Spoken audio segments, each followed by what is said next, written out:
Alam mo, simula pa lang, alam ko nang wala kang kwenta.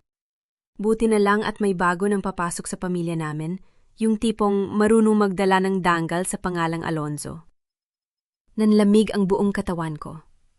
Ang mga salitang iyon ni Doña Pilar, ang biyanang babae na pinaglingkuran ko ng 10 taon, ay tumama sa dibdib ko na parang punyal na paulit-ulit na isinasaksak. Nakatayo ako sa harap ng gate ng sariling bahay, hawak ang maleta kong panggaling sa Cebu at hindi ko maigalaw ang mga paa ko. Para akong tinubuan ng ugat sa sementong kinatatayuan ko. Ang dila ko'y naluyo, at kahit anong pilit kong buksan ang bibig, walang lumalabas na tinig. Ang mga daliri ko'y kumuyom, at naramdaman kong tumutusok ang mga kuko ko sa laman ng palad ko. Ang sakit, hindi ko alam kung saan ang gagaling, sa puso ko ba o sa pisika ng sakit na dulot ng pagkakuyom ng kamay ko. Ang tanawin sa harapan ko'y malabo, at saka ko lang napagtanto na may mga luhang namumuo sa mga mata ko. Ngunit hindi ko hahayaang mahulog ang mga iyon. Hindi ngayon.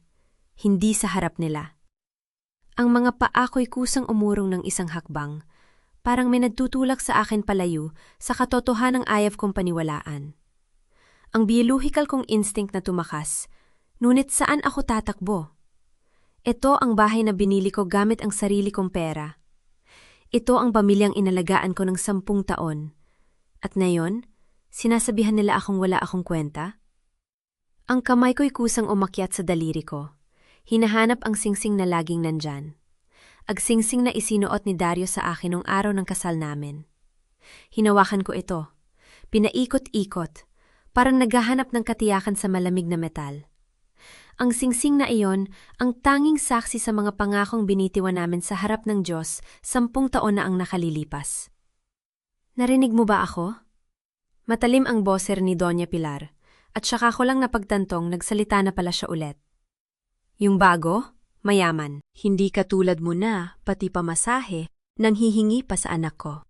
Ang mga salitang yon, parang asin sa sugat. Napansin ko ang paligid ko sa unang pagkakataon. Nasa labas kami ng gate ng malaking bahay sa Forbes Park, ang lugar na pinili ko dahil sinabi ni Dario na gusto niya ng tahimik na lugar para magkaedag kami.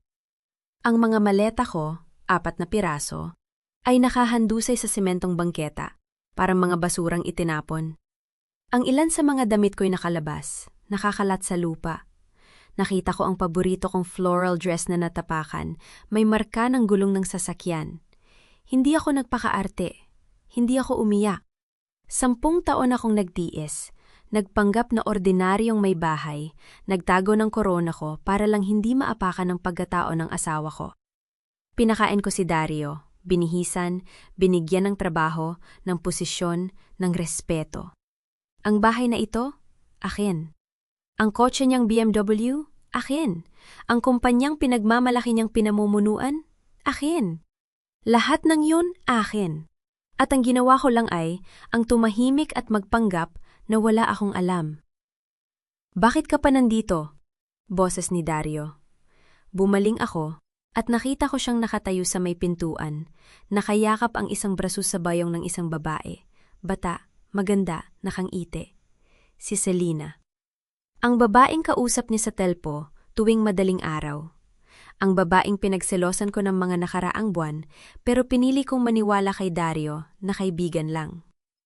Nakita ko ang kamay ni Selena na nakapatong sa tiyan niya, at saka ko naintindihan. Umalis ka na, sabi ni Dario. Ang boses ay malamig at walang emosyon. May bagong pamilya na ako. Ang mga salitang yon, parang martilyo na humampas sa dibdib ko. Ang mga paa ko'y nanghina. Pero nanatili akong nakatayo. Hindi ako babagsak. Hindi sa harap nila. Sorry po, ate, mahinahong sabi ni Selena. Ang boses ay parang pulot, matamis, nakakasulasok. Pero mahal na mahal ko si Dario, at mahal din niya ako. Sana maintindihan niyo po, ang mga mata ko'y nakatuon kay Dario. Hinahanap ko ang anumang bakas ng pagsisisi, ng kahit kaanting pag-aalinlangan. Pero wala. Ang mga mata niyang minsang tumingin sa akin ng may pagmamahal, na yon ay walang laman, parang nakatingin sa isang estrange. Alam mo, Mahina kong sambit. Ang boses ko'y nanginginig pero pinilit kong maging matatag. Ang bahay na ito, alam mo ba kung sino ang nagbayad nito? Nakibit balikat si Dario. Ang mukha'y nagkukunot. Ano bang pinagsasabi mo? Ako ang bumili nito gamit ang sahod ko sa kumpanya. Ako ang lalaki sa relasyon natin. Ikaw ang bahala sa bahay. Tama na! Putol ko. Ang mga daliri ko'y hinawakan ng singsing ko. Tama na! Tumingin ako kay Doña Pilar na nakatayo sa may gate na parang bantay, pinoprotektahan ang kanyang anak at ang kanyang bagong manugang. Ang babaeng yun na pinagsilbihan ko ng 10 taon, nagluto sa kanyang birthday, nag-alaga sa kanya noong nagkasakit siya, tiniis ang mga masasakit niyang salita, na yun ay nakatingin sa akin na parang basura. Alam mo ba, sabi ko, ang boses ko'y kaltado na 10 taon akong nagtiis sa pamilyang ito? Na ako ang nagbayad ng lahat ng bayarin dito? Na ako ang nagpapatakbo ng kumpanya ni Dario? Tumigil ka na! Sigaw ni Dario, ang mukha'y namula. Huwag kang magpakadelusyon. Ako ang nagdala sa'yo sa estado na to. Kung wala ako, wala ka. Hindi ko na pinatapos. Hindi ko na kailangan. Ang katotohanan ay malinaw na sa harap ko, parang salamin na nabasag sa 1,000 piraso. Inilabas ko ang cellphone ko. Ang mga daliri ko'y nanginginig habang hinahanap ang numero. Ang tawag, isang numero na hindi ko nagamit sa loob ng 10 taon, pero kabisado ko pa rin. Ramon, sabi ko nang sumagot siya, ang boses ko'y pormal at malamig. Simulan na natin. I-freeze lahat. Na yun din. Mama Riz?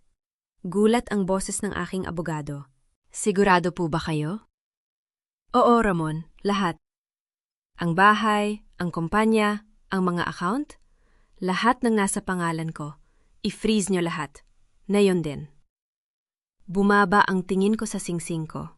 Ang singsing na isinuot ni Dario sa akin nung araw na ipinangako niyang mamahalin ako habang buhay. Dahan-dahan kong inalis ito sa daliri ko. Ang malamig na metal ay parang huling paalam sa 10 taon ng pag-ibig at sakripisyo. Inilapag ko ang singsing sa tabi ng maleta ko. Parang iniiwan ang lahat ng alaala sa sementong bangketa. Ma'am, narinig ko po ang lahat, sabi ni Ate Santos sa kabilang linya. Gagawin ko na po. Bukas ng umaga, wala nang kuryente at tubig sa bahay na yan. At may sorpresa pa ako para sa kanila. Tumango ako kahit hindi niya ako nakikita. Salamat, Ramon. Isinara ko ang tawag at tumalikod. Hindi ako lumingon. Hindi ko nakita ang mukha ni Dario, kung naguguluhan ba siya o natutuwa na umaalis na ako. Hindi ko nakita ang ngiti ni Selena, kung nananalo ba siya o nagtataka kung bakit hindi ako umiiyak. Hinata ko ang isang maleta, iniwan ang iba sa bangketa. Hindi ko na kailangan ng mga yon. Hindi ko na kailangan ng anumang bagay mula sa bahay na yon. Sumakay ako sa taxi na dumaan at habang umaandar ito, tiningnan ko ang biolin. Ang bahay na minsan kong tinawag na tahanan sa pamamagitan ng salamin ng bintana. Ang mga ilaw nito ay kumikislap, parang nagpapaalam. Salamat sa pagpapakita kung sino ka talaga. Mahina kong bulong, hindi alam kung kanino ko ito sinasabi. Kay Dario, kay Doña Pilar, o sa sarili ko. Ang kamay ko'y napunta sa bulsa ng aking coat at naramdaman ko ang malamig na metal, agsingsing. Hindi ko alam kung bakit ko ito dinala. Hindi ko alam kung bakit hindi ko ito iniwan sa bangketa kasama ng mga maleta ko. Pero alam ko, sa kaibuturan ng puso ko, na ang kwentong ito ay hindi patapos. Ang unang pumasok sa isip ko nang imulat ko ang mga mata. Hindi ang sakit, hindi ang galit, kundi ang katahimikan. Ang katahimikan ng isang lugar na hindi ko kilala. Umupo ako sa kama. Ang mga mata ko'y nag-adjust sa liwanag na pumapasok mula sa malalaking bintana. Ang Manila skyline ay nakadisplay sa harap ko. Ang mga gusali ay parang mga higanting bantay sa umagang ito. Ang penthouse na ito, ang aking sikretong santuwaryo, ay hindi ko kailanman ipinakita kay Dario. 10 taon kaming kasal at hindi niya alam na may ganito pala ako. Tumingin ako sa tabi ko. Ang singsing na inalis ko kagabi, na nilagay ko sa bulsa ng coat ko imbes na iwan sa bangketa, ay nakapatong sa nightstand. Hindi ko alam kung bakit ko ito dinala. Hindi ko alam kung bakit ko ito inilagay sa tabi ko bago ako natulog. Parang hindi ko pa kayang bitawan. Parang hindi ko pa kayang harapin ang ibig sabihin nito. Tumayo ako, ang mga paa ko'y dumampi sa malamig na sahig na marmol. Ang bawat hakbang ay may bigat. Parang dinadala ko ang lahat ng 10 taon sa likod ko. Pumunta ako sa banyo, tiningnan ang sarili sa salamin. Ang mga mata ko'y may bahid ng pagod, pero may iba na sa kanila.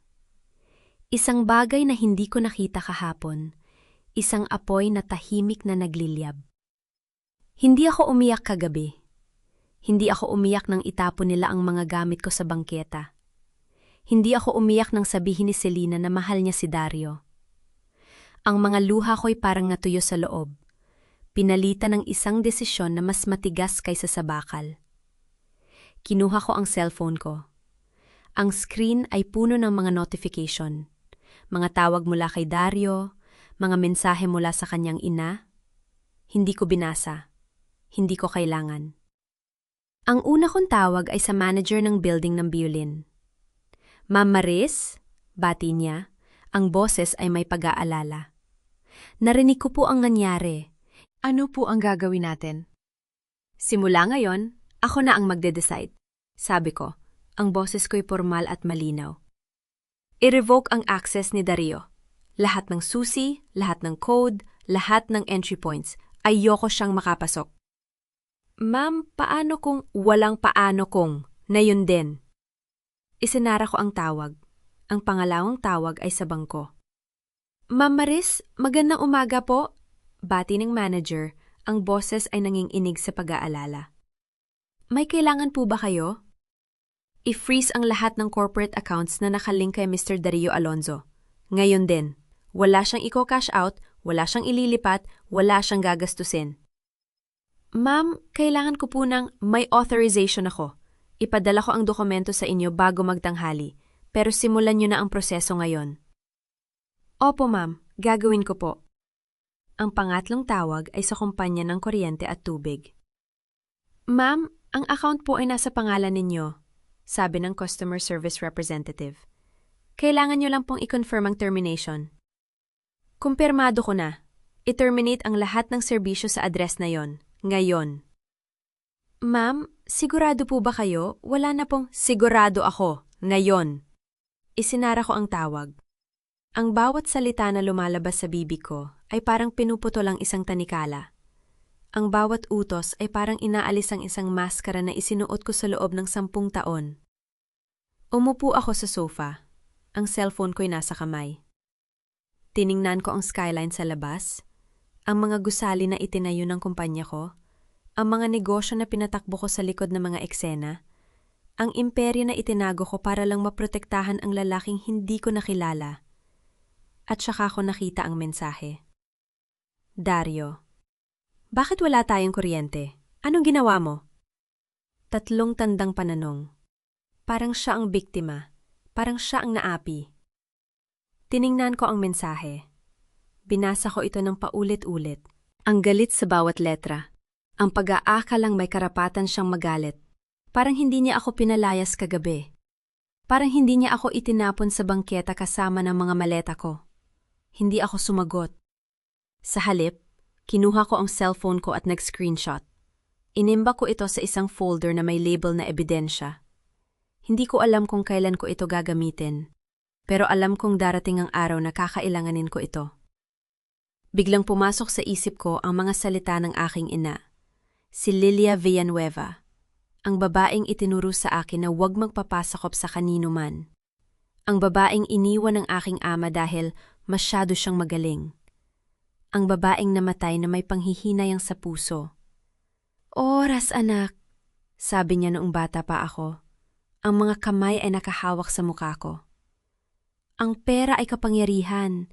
Hindi ito kasamaan. Ito ay kasangkapan. Gamitin mo ito ng tama at walang sinuman ang makakapagpabagsak sa'yo. Pero paano kung paano kung walang paano kung? Huwag kang matakot na maging malakas. Ang mundo ay puno ng mga taong gustong kontrolin ka. Huwag mong hayaang mangyari yon. Napikit ako. Naramdaman ko ang sakit sa dibdib ko. Ang sakit na hindi ko kayang ipalabas. Ang sakit na parang may pumipiga sa puso ko. Na parang may humihila sa bawat ugat. Pero hindi ako umiyak. Binuksan ko ang cellphone ko. Sinimulan kong itype ang mensahe kay Dario.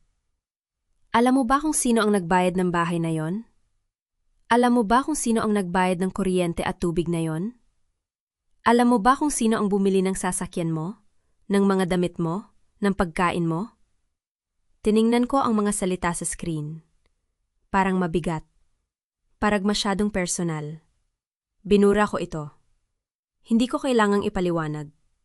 Hindi ko kailangang patunayan ang sarili ko sa kanya. Ang mga aksyon ko ay mas malakas kaysa sa mga salita ko. Ang cellphone ko'y nag-vibrate. Si Mang Ruben. Ma'am Maris. Sabi niya, ang boses ay mababa at mahina. Pasyensya na po sa pag-abala ko ng ganito kaaga. Pero may importante po akong nalaman.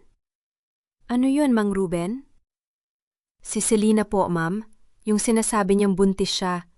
Huminto siya parang nag-iisip kung paano sasabihin. Madalas ko po siyang nakikitang umiinom ng alak. Hindi po siya mukhang buntis, ma'am. Parang hindi naman po talaga siya buntis. Nanlamig ang katawan ko. Sigurado ka ba, Mang Ruben? Opo, ma'am. 2 beses ko na po siyang nakita. Minsan po, kasama niya ang mga kaibigan niya sa pool area. Uminom po siya ng beer na parang walang pakialam sa bata. Hindi po yun ginagawa ng isang buntis, ma'am. Tiningnan ko ang singsing sa nightstand. Ang mga piraso ng palaisipan ay nagsisimula na magtugma. Salamat, Mang Ruben. Ipagpatuloy mo ang pagbabantay. Kung may makita ka pang kakaiba, tawagan mo ako agad. Opo, ma'am. Ingat po kayo. Isinara ko ang tawag. Ang impormasyon ay parang malamig na tubig sa mukha. Nakakagising, nakakalinaw. Si Selena ay hindi buntis. Ang pagbubuntis na yon ay kasinungalingan. Ang dahilan kung bakit ako pinalayas ay kasinungalingan. Ang 10 taon ng pagmamahal ko ay itinapon para sa isang kasinungalingan. Biglang nag-vibrate ang cellphone ko. Si Ati Santos. Ma'am Maris, sabi niya, ang boses ay seryoso. May problema po. Umupo ako ng tuwid. Ano yun, Ramon? Si Mr. Alonzo po. Ginamit niya ang pangalan ninyo para kumuha ng malaking utang sa bangko. Hindi ko alam kung paano niya nakuha ang authorization, pero may ebidensya po ako na alam ni Selena ang tungkol dito. Ang mundo ay parang huminto. Ramon, sabi ko, ang boses ko'y kalmado pero ang puso ko'y mabilis na tumibok. Ipadala mo sa akin ang lahat ng ebidensya. Lahat, ngayon. Opo ma'am, gagawin ko po. Isinara ko ang tawag. Tiningnan ko ang singsing sa nightstand. Ang simbolo ng 10 taon ng pag-ibig na naging 10 taon ng pagkakamali. Hindi ako umiyak. Hindi ako pwedeng umiyak. Kinuha ko ang singsing, inilagay sa bulsa ko. Hindi ko alam kung bakit ko ito itinatago. Pero alam kong darating ang araw na kakailanganin ko ito. Hindi bilang alaala ng pag-ibig, kundi bilang paalala ng hindi ko na uulitin. Tumayo ako, tumingin sa salamin. Ang babaeng nakatingin sa akin ay hindi na ang Maris na pinalayas kagabi. Ang babaeng ito ay may plano. Ang babaeng ito ay may kapangyarihan. At ang babaeng ito ay hindi na magtatago. Gagawin mo ba ito para sa akin, Maris? Pirmahan mo lang dito, para lang sa requirements ng kumpanya. Ang boses ni Dario ay parang narinig ko muli. Malambing, nakakumbinsi, tulad ng dati. Tulad ng 10 taon na nakalipas. Nakatayo ako sa harap ng mahabang mesa sa opisina ni Ati Santos. Nakatingin sa mga dokumentong nakakalat, mga kontrata, bank statements, mga papel na may pirma kong hindi ko na maalala kung kailan ko nilagdaan. Ma'am Maris, sabi ni Ati Santos. Ang boses ay seryoso habang inaayos ang mga papel sa harap niya. Nakausap ko ang 3 financial institutions na nakausap ni Mr. Alonzo. Umabot sa 50 milyong piso ang kabuuang utang niya. Tumagal ang mga salita sa hangin. 50 milyon. Hindi ko maiwasang mapaisip. Ilang taon na bang nangyayari ito? Ilang taon na bang nagtatago si Dario ng ganito kalaking sikreto sa akin? Ginamit niya ang pangalan mo bilang guarantor, patuloy ni Ate Santos. Itinuro ang isang dokumento. Ito ang authorization form. Kung titingnan natin ang pirma, napahinga ako ng malalim. Tiningnan ko ang pirma sa papel. Ang sulat kamay na pamilyar sa akin. Ramon, sabi ko. Ang boses ay kalmado pero may bahid ng sakit. Kailan ito ginawa? 6 na buwan na ang nakalipas, ma'am. 3 buwan bago niya nakilala si Selena. 6 na buwan. Bago pa man si Selena may plano na siya.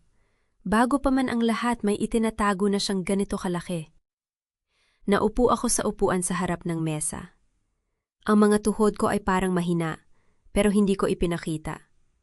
Pinuksan ko ang folder sa harap ko. Ang mga bank statements, ang mga loan documents, ang mga kontrata.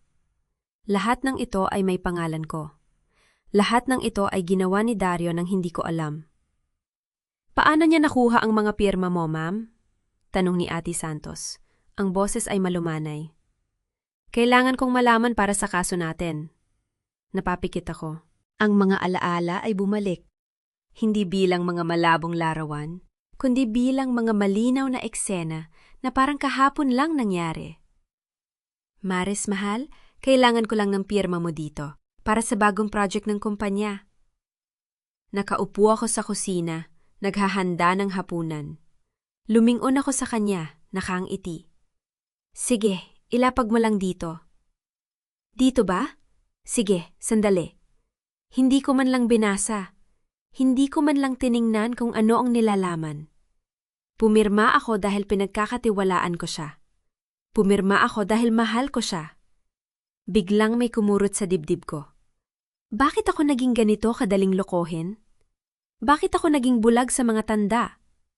10 taon akong nagmahal, 10 taon akong nagtiwala, at ganito lang pala ang kabayaran. Ma'am Maris, tawag sa akin ni Ate Santos. Pinuksan ko ang mata ko. Tiningnan ko siya. Ang aking mga mata ay tuyo. Hindi ko kayang umiyak na yon. Hindi sa harap niya. Hindi sa harap ng mga dokumentong ito. Pumirma ako, sabi ko. Ang boses ay matatag. Pumirma ako dahil mahal ko siya. Dahil pinagkakatiwalaan ko siya. Hindi ko binasa ang mga papel na yon, Ramon. Hindi ko alam kung ano ang pinipirmahan ko. Tumango si Ate Santos. Ang kanyang mga mata ay puno ng pangunawa. Naintindihan ko, ma'am. Hindi mo kasalanan na nagtiwala ka sa asawa mo. Pero kasalanan ko na hindi ko nakita ang mga tanda. Sabi ko, ang boses ay bahagyang nanginginig. Kasalanan ko na masyado akong naging kampante. Hindi, ma'am. Mariin niyang sabi. Ang kasalanan ay nasa kanya. Siya ang gumamit ng tiwala mo. Siya ang nagtaksil.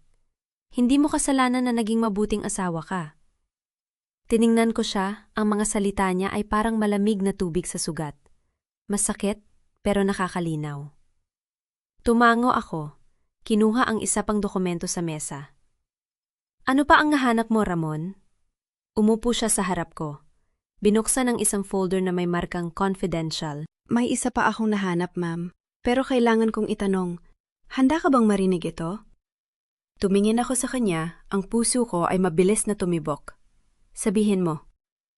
Inilabas niya ang isang papel, isang police record, luma at kulubot. Si Selena Ramos, sabi niya. Ang boses ay seryoso. Bago siya dumating sa Manila, nasa Davao siya. At 3 taon na ang nakalipas, nahuli siya dahil sa fraud. Nanlamig ang katawan ko. Ano? Estafa, ma'am. Gumamit siya ng peking pagkakakilanlan para manloko ng mga negosyante sa Davao. 2 taon siyang nakulong, pero pinalaya dahil sa magandang pag-uugali. Inilapag niya ang papel sa harap ko. Pagkatapos noon, nawala siya. Binago ang pangalan, binago ang pagkakakilanlan, at ngayon narito siya, kasama ang asawa mo. Tiningnan ko ang papel, ang mga mata ko ay nagbabasa ng bawat salita. Ang pangalan, Selena Ramos, ngunit may iba pang pangalan sa record. Selena Dizon. Iba ang apelido. Iba ang mukha sa larawan. Pero ang mga mata? Ang mga matang yon ay hindi ko makakalimutan. Si Selena ay hindi lang isang kabit. Siya ay isang manloloko.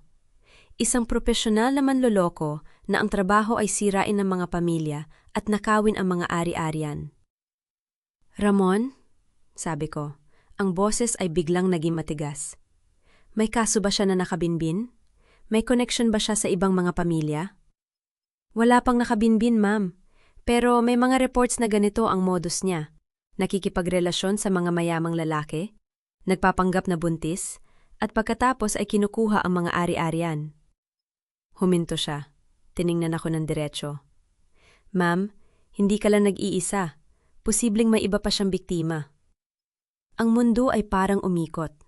Si Dario, ang lalaking minahal ko ng 10 taon, ay hindi lang nagtaksel sa akin.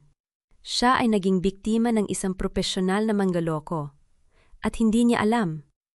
O baka naman, alam niya? Alam ba ni Dario? Tanong ko. Ang boses ay pabulong. Hindi ko alam, ma'am. Pero base sa mga ebidensya, posibleng hindi niya alam ang totoong pagkakakilala ni Selena. Posibleng siya mismo ay niloloko. Napahinga ako ng malalim. Ang sakit ay naroroon pa rin, pero may bago na ngayon. Isang bagay na mas matindi kaysa sa sakit. Galit. Hindi ang galit na sumisigaw, kundi ang galit na tahimik, ang galit na nagpaplano. Ramon? Sabi ko, ang boses ay matatag. Hindi ko lang kukunin ang mga ari-arian ko. Hindi ko lang siya papatalsikin sa bahay. Ipapakita ko sa kanya kung sino talaga ako. At ipapakita ko sa lahat kung sino talaga si Selena. Tumango si Ate Santos. Ang kanyang mga mata ay may kislap ng paghanga. Ano ang plano mo, ma'am? Tumayo ako, tiningnan ang mga dokumento sa mesa, ang mga ebidensya ng pagkakanulo, ng kasinungalingan, ng 10 taon na itinapon. May general meeting ba tayo ngayong linggo? Mayroon, ma'am, Huwebes. Ischedule mo ako, sabi ko. Ang boses ay may kapangyarihan. Sa harap ng board, sa harap ng lahat. Haharapin ko si Dario. Hindi bilang asawa niya, hindi bilang babaeng pinalayas niya. Bilang chairman ng Villanueva Holdings. Kinuha ko ang cellphone ko, nagdial ng numero. Hello, ito si Maris Villanueva. Kailangan ko ng bagong damit, yung mapapaalala sa kanila kung sino ako. Isinara ko ang tawag, tiningnan si Ate Santos. Ramon, ihanda mo ang lahat ng ebidensya, ang mga loan documents, ang police record ni Selena, ang lahat ng kailangan ko para sa Huwebes. Gagawin ko, ma'am. Tumango ako, nagsimula na maglakad papunta sa pinto. Ngunit bago ako makalabas, nag-vibrate ang cellphone ko. Isang text message mula sa hindi kilalang numero. Tiningnan ko ito. Ang mga salita ay parang malamig na tubig sa aking balat. Alam mo bang niloloko ka lang ni Dario? Hindi lang si Selena ang kabit niya, may iba pa. Isang kaibigan. Nanlamig ako. Tiningnan ko ang numero. Hindi ito pamilyar. Walang pangalan, walang palatandaan kung sino ang nagpadala. Pero ang mga salitang yon ay parang karayong na tumusok sa aking dibdib. Hindi lang si Selena, may iba pa. Tiningnan ko si Ate Santos na nakatingin sa akin na may pag-aalala. Ma'am, ano po yon? Itinago ko ang cellphone. Ang mukha ko ay walang ekspresyon. Wala, sabi ko. Isang kaibigan lang. Ngunit sa loob ko, alam kong hindi yon totoo. Ang taong nagpadala ng mensahe yon ay hindi kaibigan. Kaaway man o kakampi, hindi ko alam. Pero isang bagay ang sigurado. Ang larong ito ay hindi pa tapos. At kung may iba pa si Dario, kung may iba pa siyang itinatago, hahanapin ko ito, kahit ano pa ang mahanap ko. Alam niyo po. Alam niyo pero pinili niyong maniwala sa kasinungalingan. Ang boses ko ay hindi sumigaw, hindi kailangan. Ang katahimikan na sumunod ay mas malakas pa sa anumang sigaw. Isang katahimikan na pumuno sa buong hallway ng punong tanggapan ng Villanueva Holdings. Nakatayo ako roon, sa labas ng conference room, habang ang mga mata ni Doña Pilar ay puno ng luha na hindi ko alam kung totoo o peke. Ang babaeng minsang tumawag sa akin ng basurang walang pinag-aralan ay nakaluhod na ngayon sa harap ko. Ang mga kamay ay nanginginig habang inaabot ang laylayan ng aking puting blazer. Maris, anak. Humihikbi siya. Ang boses ay basag. Patawarin mo ako. Hindi ko alam. Hindi ko alam na ikaw na ikaw ang nagmamay-ari ng lahat ng ito. Tiningnan ko siya. Ang babaeng ito, sa loob ng 10 taon, ay hindi tumigil sa pagpapaalala sa akin na ako ay walang kwenta, na hindi ako karapat-dapat sa anak niya, na wala ako naiaambag sa pamilya Alonzo.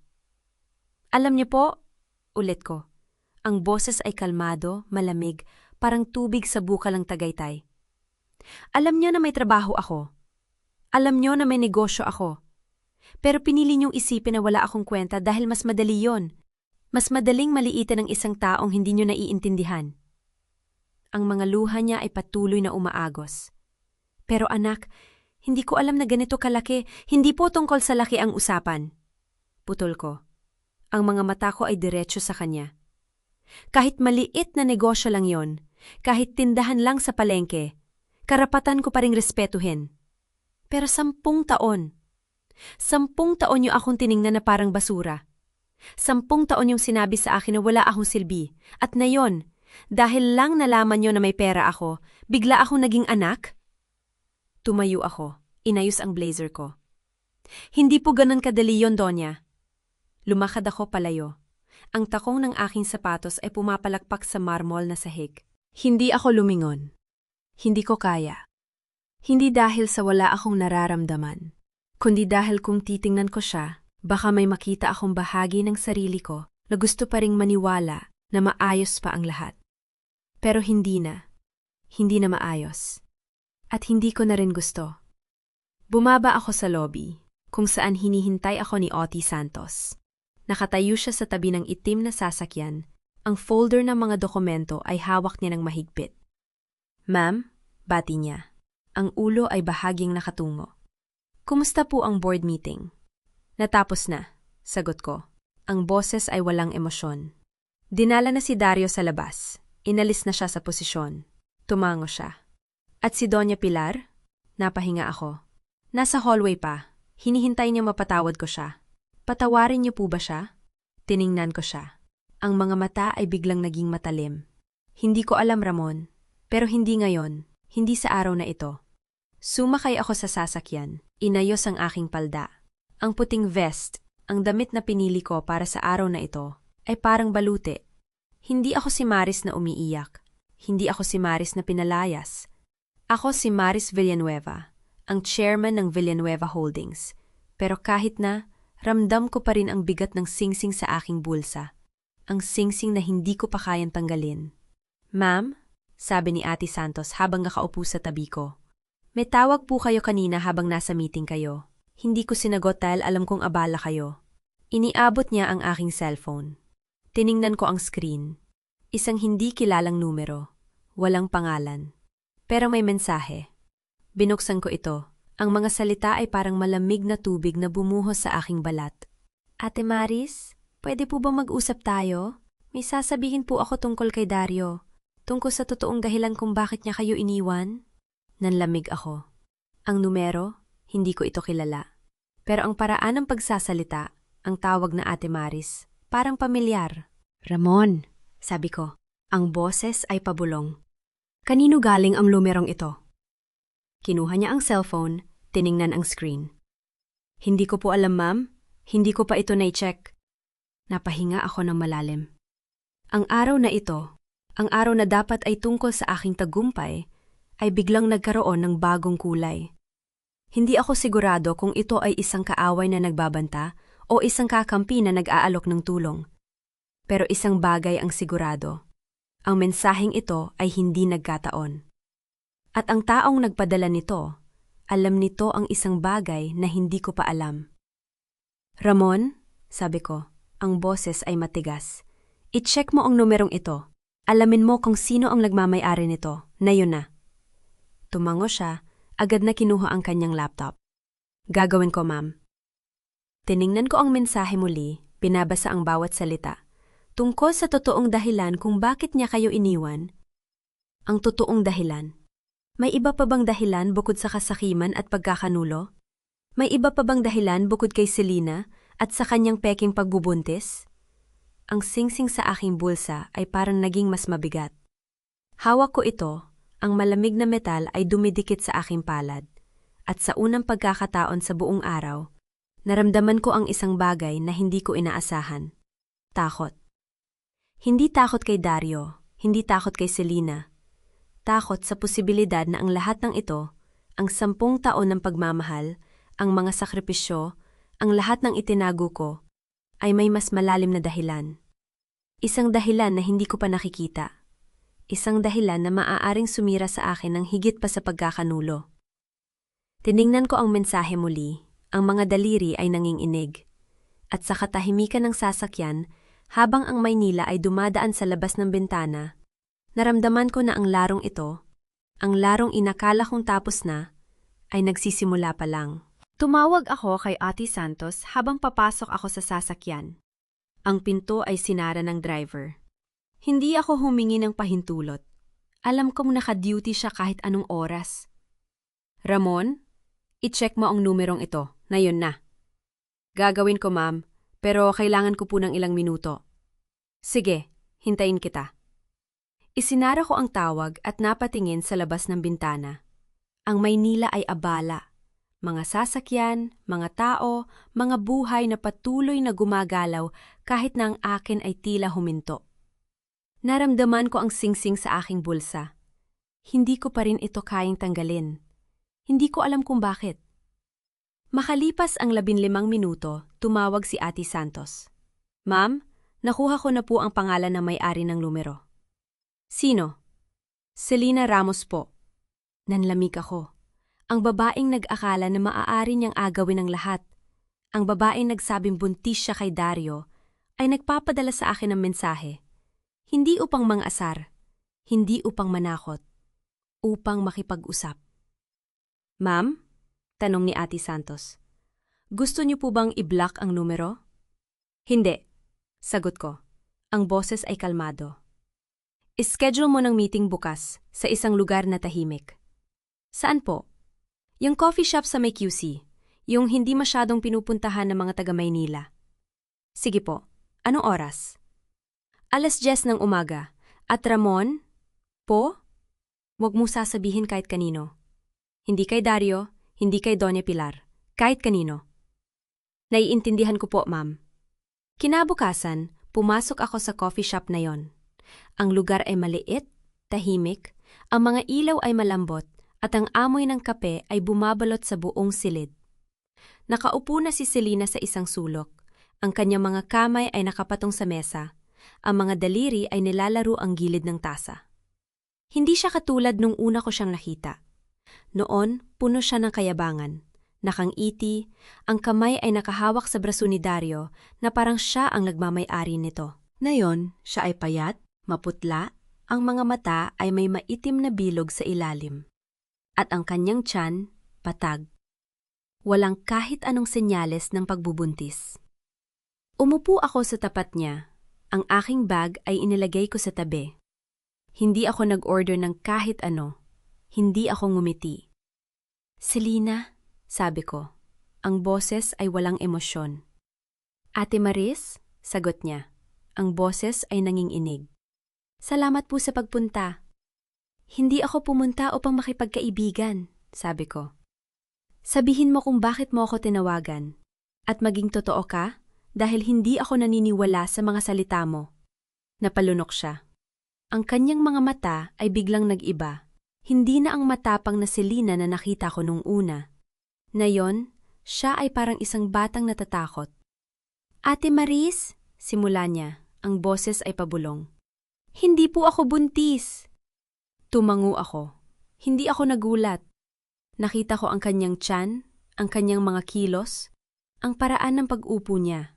Wala sa mga yon ang nagpapahiwatig ng pagbubuntis. Alam ko, sabi ko.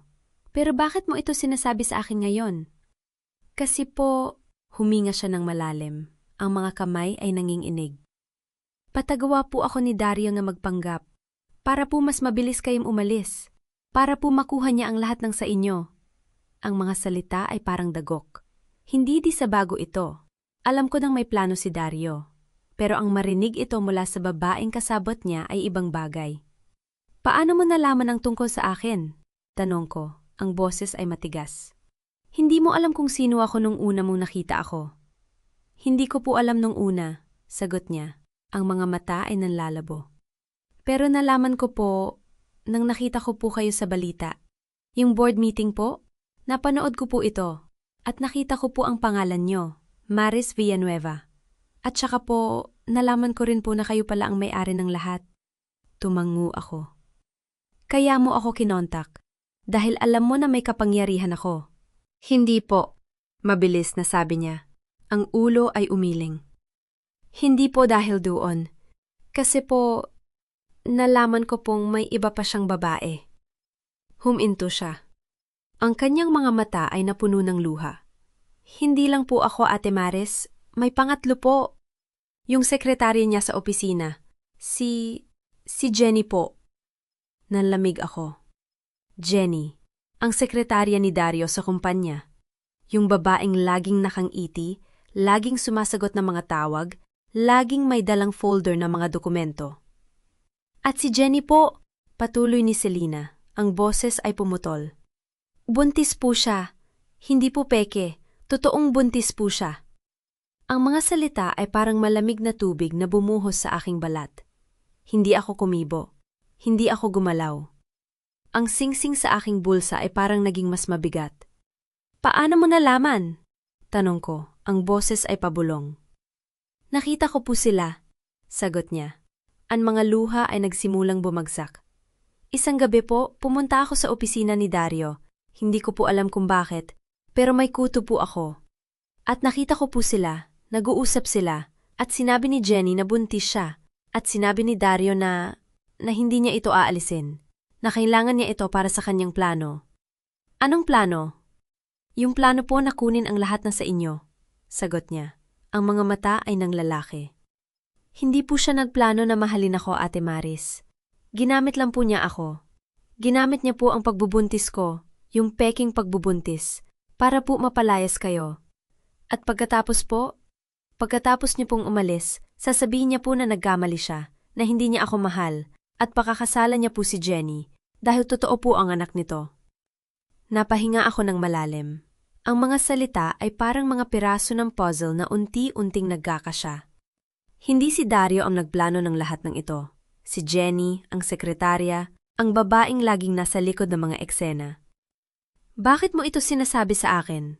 Tanong ko, ang boses ang matigas. Bakit mo ako pinagkakatiwalaan? Behind ba't kaaway mo ako?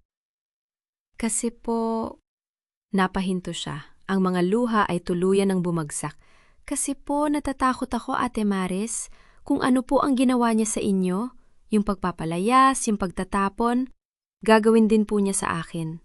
Hindi ko po alam kung saan ako pupunta. Wala po akong pera, wala po akong pamilya. At ngayon po, nalaman ko pong may iba pa siyang babae na hindi lang po ako ang ginamit niya. Parang wala na po akong sasay. Tiningnan ko siya, ang babaeng ito, ang babaeng nagsabing buntis siya kay Dario, ang babaeng nakatuton sa pagpapalayas sa akin, ay umiiyak na parang isang batang nawawala. Hindi ko alam kung dapat ba akong maawa o magalit. Kung nagsisinungaling ka, sabi ko, ang boses ay malamig. Mas malala pa kay Dario ang gagawin ko sa'yo. Hindi po ako nagsisinungaling, mabilis na sabi niya. Ang mga kamay ay nanginginig. Kung gusto niyo po, ipapakita ko po sa inyo ang mga ebidensya, yung mga text messages ni Dario kay Jenny, yung mga resibo ng hotel, yung mga appointment sa doktor, yung totoong appointment, hindi yung peke. Tumango ako. Sige, ipakita mo. Kinuha niya ang kanyang cellphone. Mabilis na binuksan ang mga mensahe. Inabot niya ito sa akin. Ang mga kamay ay nanginginig. Tiningnan ko ang screen. Mga text messages mula kay Dario. Hindi ang mga mensaheng ipinadala niya sa akin nung kami pa. Hindi ang mga sweet na salita na dati kong pinaniniwalaan. Ito ay ibang klaseng mensahe. Mga planong pag-usapan ang paghahati ng ari-arian. Mga usapan tungkol sa kung paano mabilis na maalis si Maris. Mga banat na puno ng kasakiman. "Isend mo sa akin ang lahat ng ito," sabi ko. Ang boses ay matigas. "Isend mo sa akin ang lahat ng ebidensya na meron ka." "Sige po," sagot niya. Mabilis na nag-type sa kanyang cellphone. "Isend ko po mayon." Tumango ako, tumayo mula sa upuan. Hindi ako nagpaalam. Hindi ako ngumiti. Hindi ko alam kung dapat pa ako magpasalamat o magalit sa kanya. "Selena," sabi ko, ang boses ay pabulong. "Kung totoo ang lahat ng ito, kung hindi ka nagsisinungaling, hindi kita kakasuhan. Pero kung may nalaman akong kasinungalingan sa mga sinabi mo, hindi kita patatawarin." Tumango siya. Ang mga luha ay nananatili sa kanyang mga mata. "Naiintindihan ko po, Ate Maris." Lumakad ako palayo. Ang takong ng aking sapatos ay pumapalakpak sa sahig ng coffee shop. Naramdaman ko ang bigat ng singsing sa aking bulsa. Ang malamig na metal ay dumidikit sa aking palad. Hindi ako umiyak. Hindi ako nanginig. Pero sa loob, may isang bagay na unti-unting nasisira. Ang huling piraso ng pag-asa na maaaring may mabuting bahagi pa si Dario. Na maaaring may dahilan ang lahat ng ito. Wala. Walang dahilan. Tanging kasakiman at kasinungalingan. Paglabas ko ng coffee shop, tumunog ang aking cellphone. Isang mensahe mula sa hindi kilalang numero. "Nakita mo na ba ang laman ng safety deposit box sa bangko? Yung nasa ilalim ng pangalan ng nanay mo?" Nanlamig ako. Ang safety deposit box. Alam ko ang tungkol dito. Iniwan ito ng aking ina bago siya namatay, kasama ang isang sobre na may nakasulat na pangalan ko. Hindi ko pa ito binuksan. Hindi ko alam kung bakit, pero ngayon, may taong nagtatanong tungkol dito. May taong nakakaalam. Tiningnan ko ang numero. Hindi ko ito kilala, pero ang mensahe, ang paraan ng pagsulat, parang pamilyar. Tumawag ako kay Ate Santos. "Ramon," sabi ko, ang boses ay malamig. "Kailangan kong pumunta sa bangko, yung Villanueva branch sa Makati, na yun na." "Ma'am, may meeting pa po kayo mamaya?" "I-cancel mo lahat," sabi ko. Ang boses ay matigas. "May kailangan akong kunin. May kailangan akong malaman." Isinara ko ang tawag at tumingin sa labas ng bintana. Ang Maynila ay abala pa rin. Ang mga tao ay patuloy na gumagalaw. Ang mga buhay ay patuloy na umiikot. Pero sa akin, ang mundo ay tila huminto. Ang lahat ng pinaniniwalaan ko, ang lahat ng itinayo ko, ay unti-unting gumuguho. At sa gitna ng lahat ng ito, may isang bagay na hindi ko pa alam. Isang bagay na nakatago sa safety deposit box ng aking ina. Isang bagay na maaaring magbago ng lahat. Ang tagal kong tinitigan ang lumang susi sa palad ko. Maliit lang ito, kupas na ang kulay, pero malamig sa pakiramdam. Parang may bigat na hindi mo nakikita sa itsura. Ito ang tanging naiwan sa akin ng nanay ko bago siya pumanaw. Hindi ko alam kung bakit hindi ko ito binuksan noon pa. Siguro dahil natatakot ako. Siguro dahil may mga bagay na mas madaling kalimutan kaysa harapin. Umalingaw-ngaw ang boses ng bangkero habang naglalakad kami sa mahabang hallway ng Villanueva branch sa Makati. Tahimik ang paligid, yung uri ng katahimikan na parang may respeto sa pera, sa mga lihim, sa mga bagay na itinatago ng mga tao sa mga bakal na kahon. "Nandito na po tayo, ma'am," sabi ng bangkero, huminto sa harap ng isang pinto na may mabigat na bakal. "Ang safety deposit box po ng yumaong si Lilia Villanueva. 2 susi po ang kailangan, yung sa bangko at yung sa inyo." Inabot ko ang susi. Bahaging nanginginig ang kamay.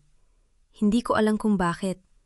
Siguro dahil sa mensaheng natanggap ko kanina. Siguro dahil sa pangalan ng nanay ko na nakaukit sa metal. Bumukas ang pinto at bumungad sa akin ang isang maliit na silid na puno ng mga kahon. Ang hangin ay malamig, may halong amoy ng lumang papel at alikabok. Dinala ako ng bangkero sa isang kahon sa dulong bahagi. Maingat na binuksan ito gamit ang kanyang susi. "Ma'am, ako na po muna ang tatawag sa security para sa dokumento," sabi niya, magalang na tumanggo. "Tawagan niya lang po ako kapag kailangan niya na ako." Naiwan ako mag-isa sa malamig na silid. Binuksan ko ang kahon at agad na nanikip ang dibdib ko. Sa loob, may 3 bagay. Isang lumang journal na may kupas ng pabalat, isang stack na mga litratong naninilaw na, at isang puting sobre na may nakasulat na pangalan ko. Para kay Maris. Hindi ko alam kung gaano katagal akong nakatulala bago ko hinawakan ng journal.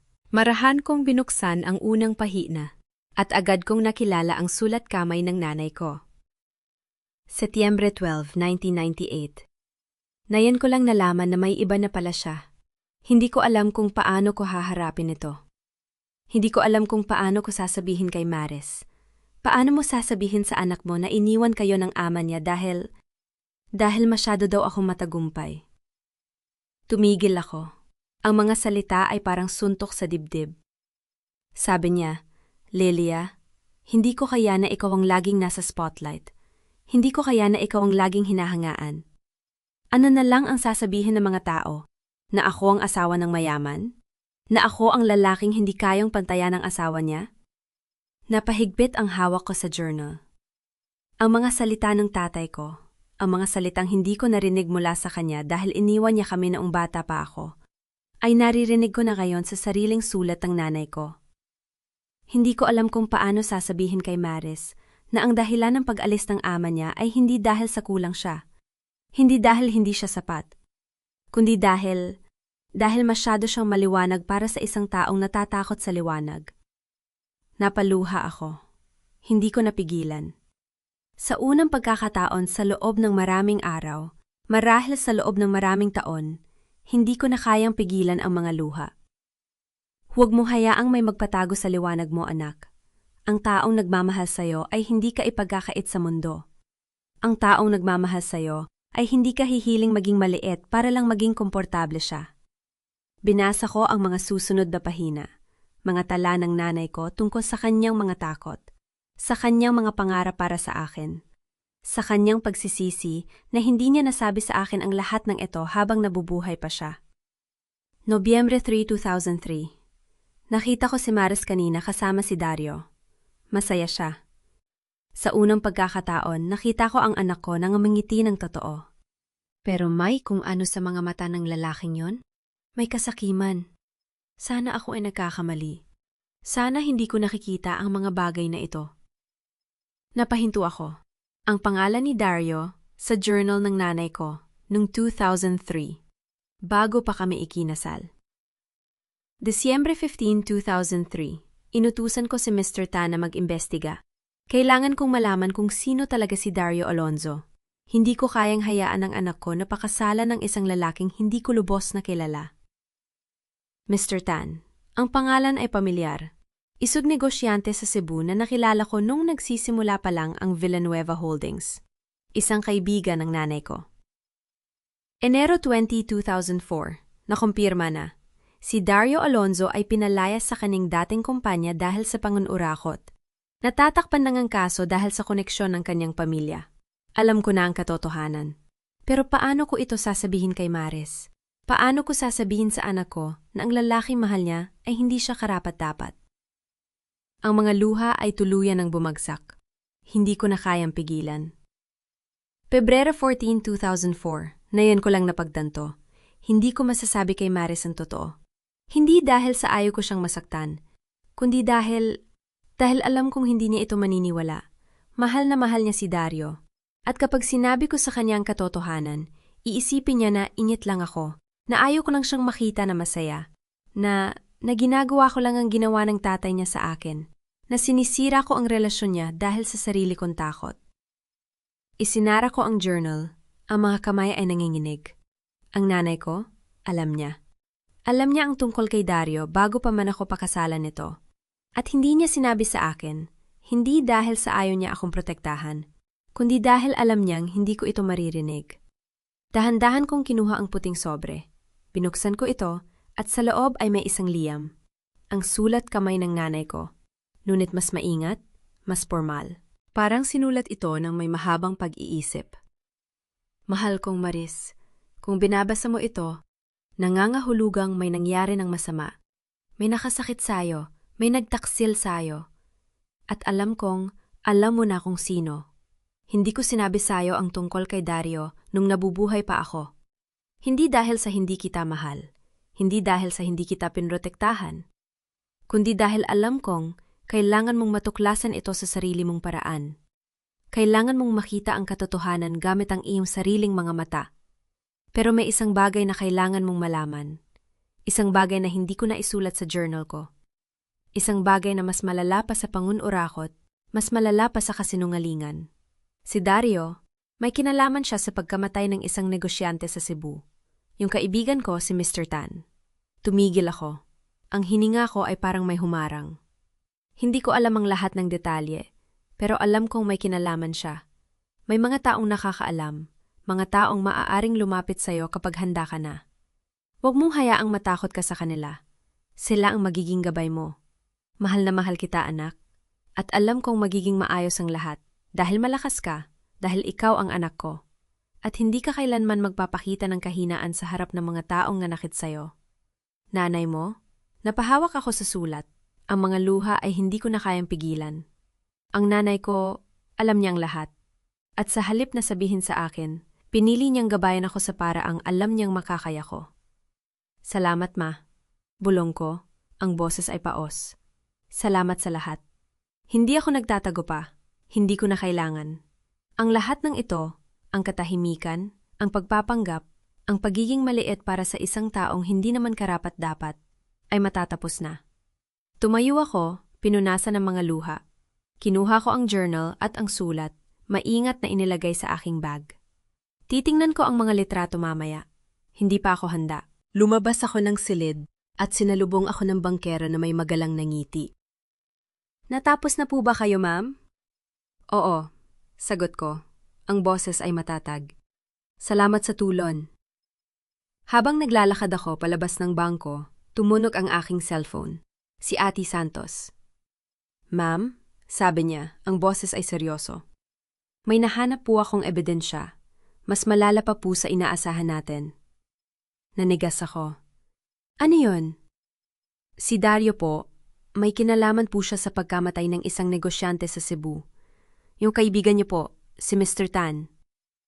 Naramdaman ko ang pagbilis ng tibok ng puso ko. Ang pangalan, Mr. Tan, ang pangalang binanggit sa sulat ng nanay ko. Ramon? Sabi ko, ang boses ay pabulong. Kailangan kong makita ka, ngayon na. Nasa labas po ako ng bangko, ma'am. Nakapark po ako sa tabi. Isinara ko ang tawag at huminga ng malalim. Ang mundo ay tila umiikot sa akin, pero sa pagkakataong ito, hindi dahil sa takot, hindi dahil sa sakit. Sa pagkakataong ito, dahil sa galit.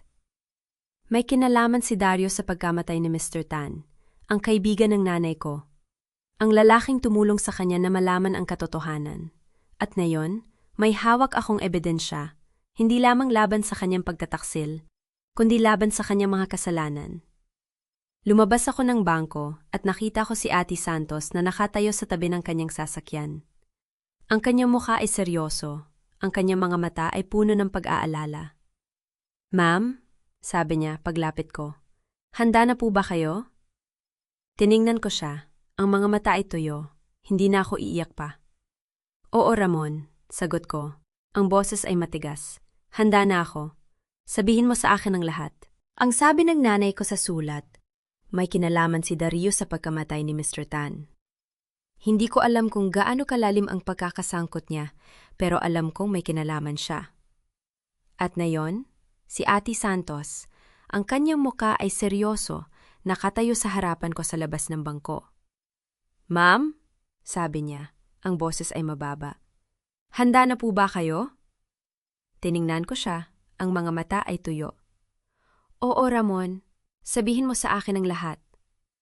Umupo kami sa loob ng kanyang sasakyan. Isinara niya ang pinto at sa loob ng ilang segundo, tanging ang tunog ng aircon ang naririnig.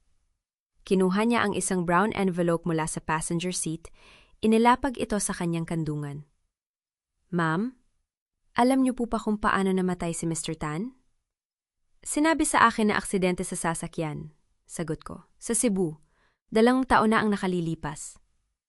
Tumango si Ate Santos, ngunit ang kanyang mga mata ay hindi ko kayang basahin. Opo, aksidente sa sasakyan. Pero may nakita po akong anomala sa police report. Pinuksan niya ang envelope, inilabas ang ilang papel. Itinuro niya ang isang bahagi. Ang sasakyan ni Mr. Tan, nawalan po ng preno habang bumababa siya sa mountain road. Bumangga siya sa concrete barrier. Sabi ng initial investigation, mechanical failure. Pero may isang mekaniko na nag-inspeksyon ng sasakyan bago ito iscrap. Nakita niya na ang brake line, pinutol po ma'am, hindi natural na sira. Nanigas ako.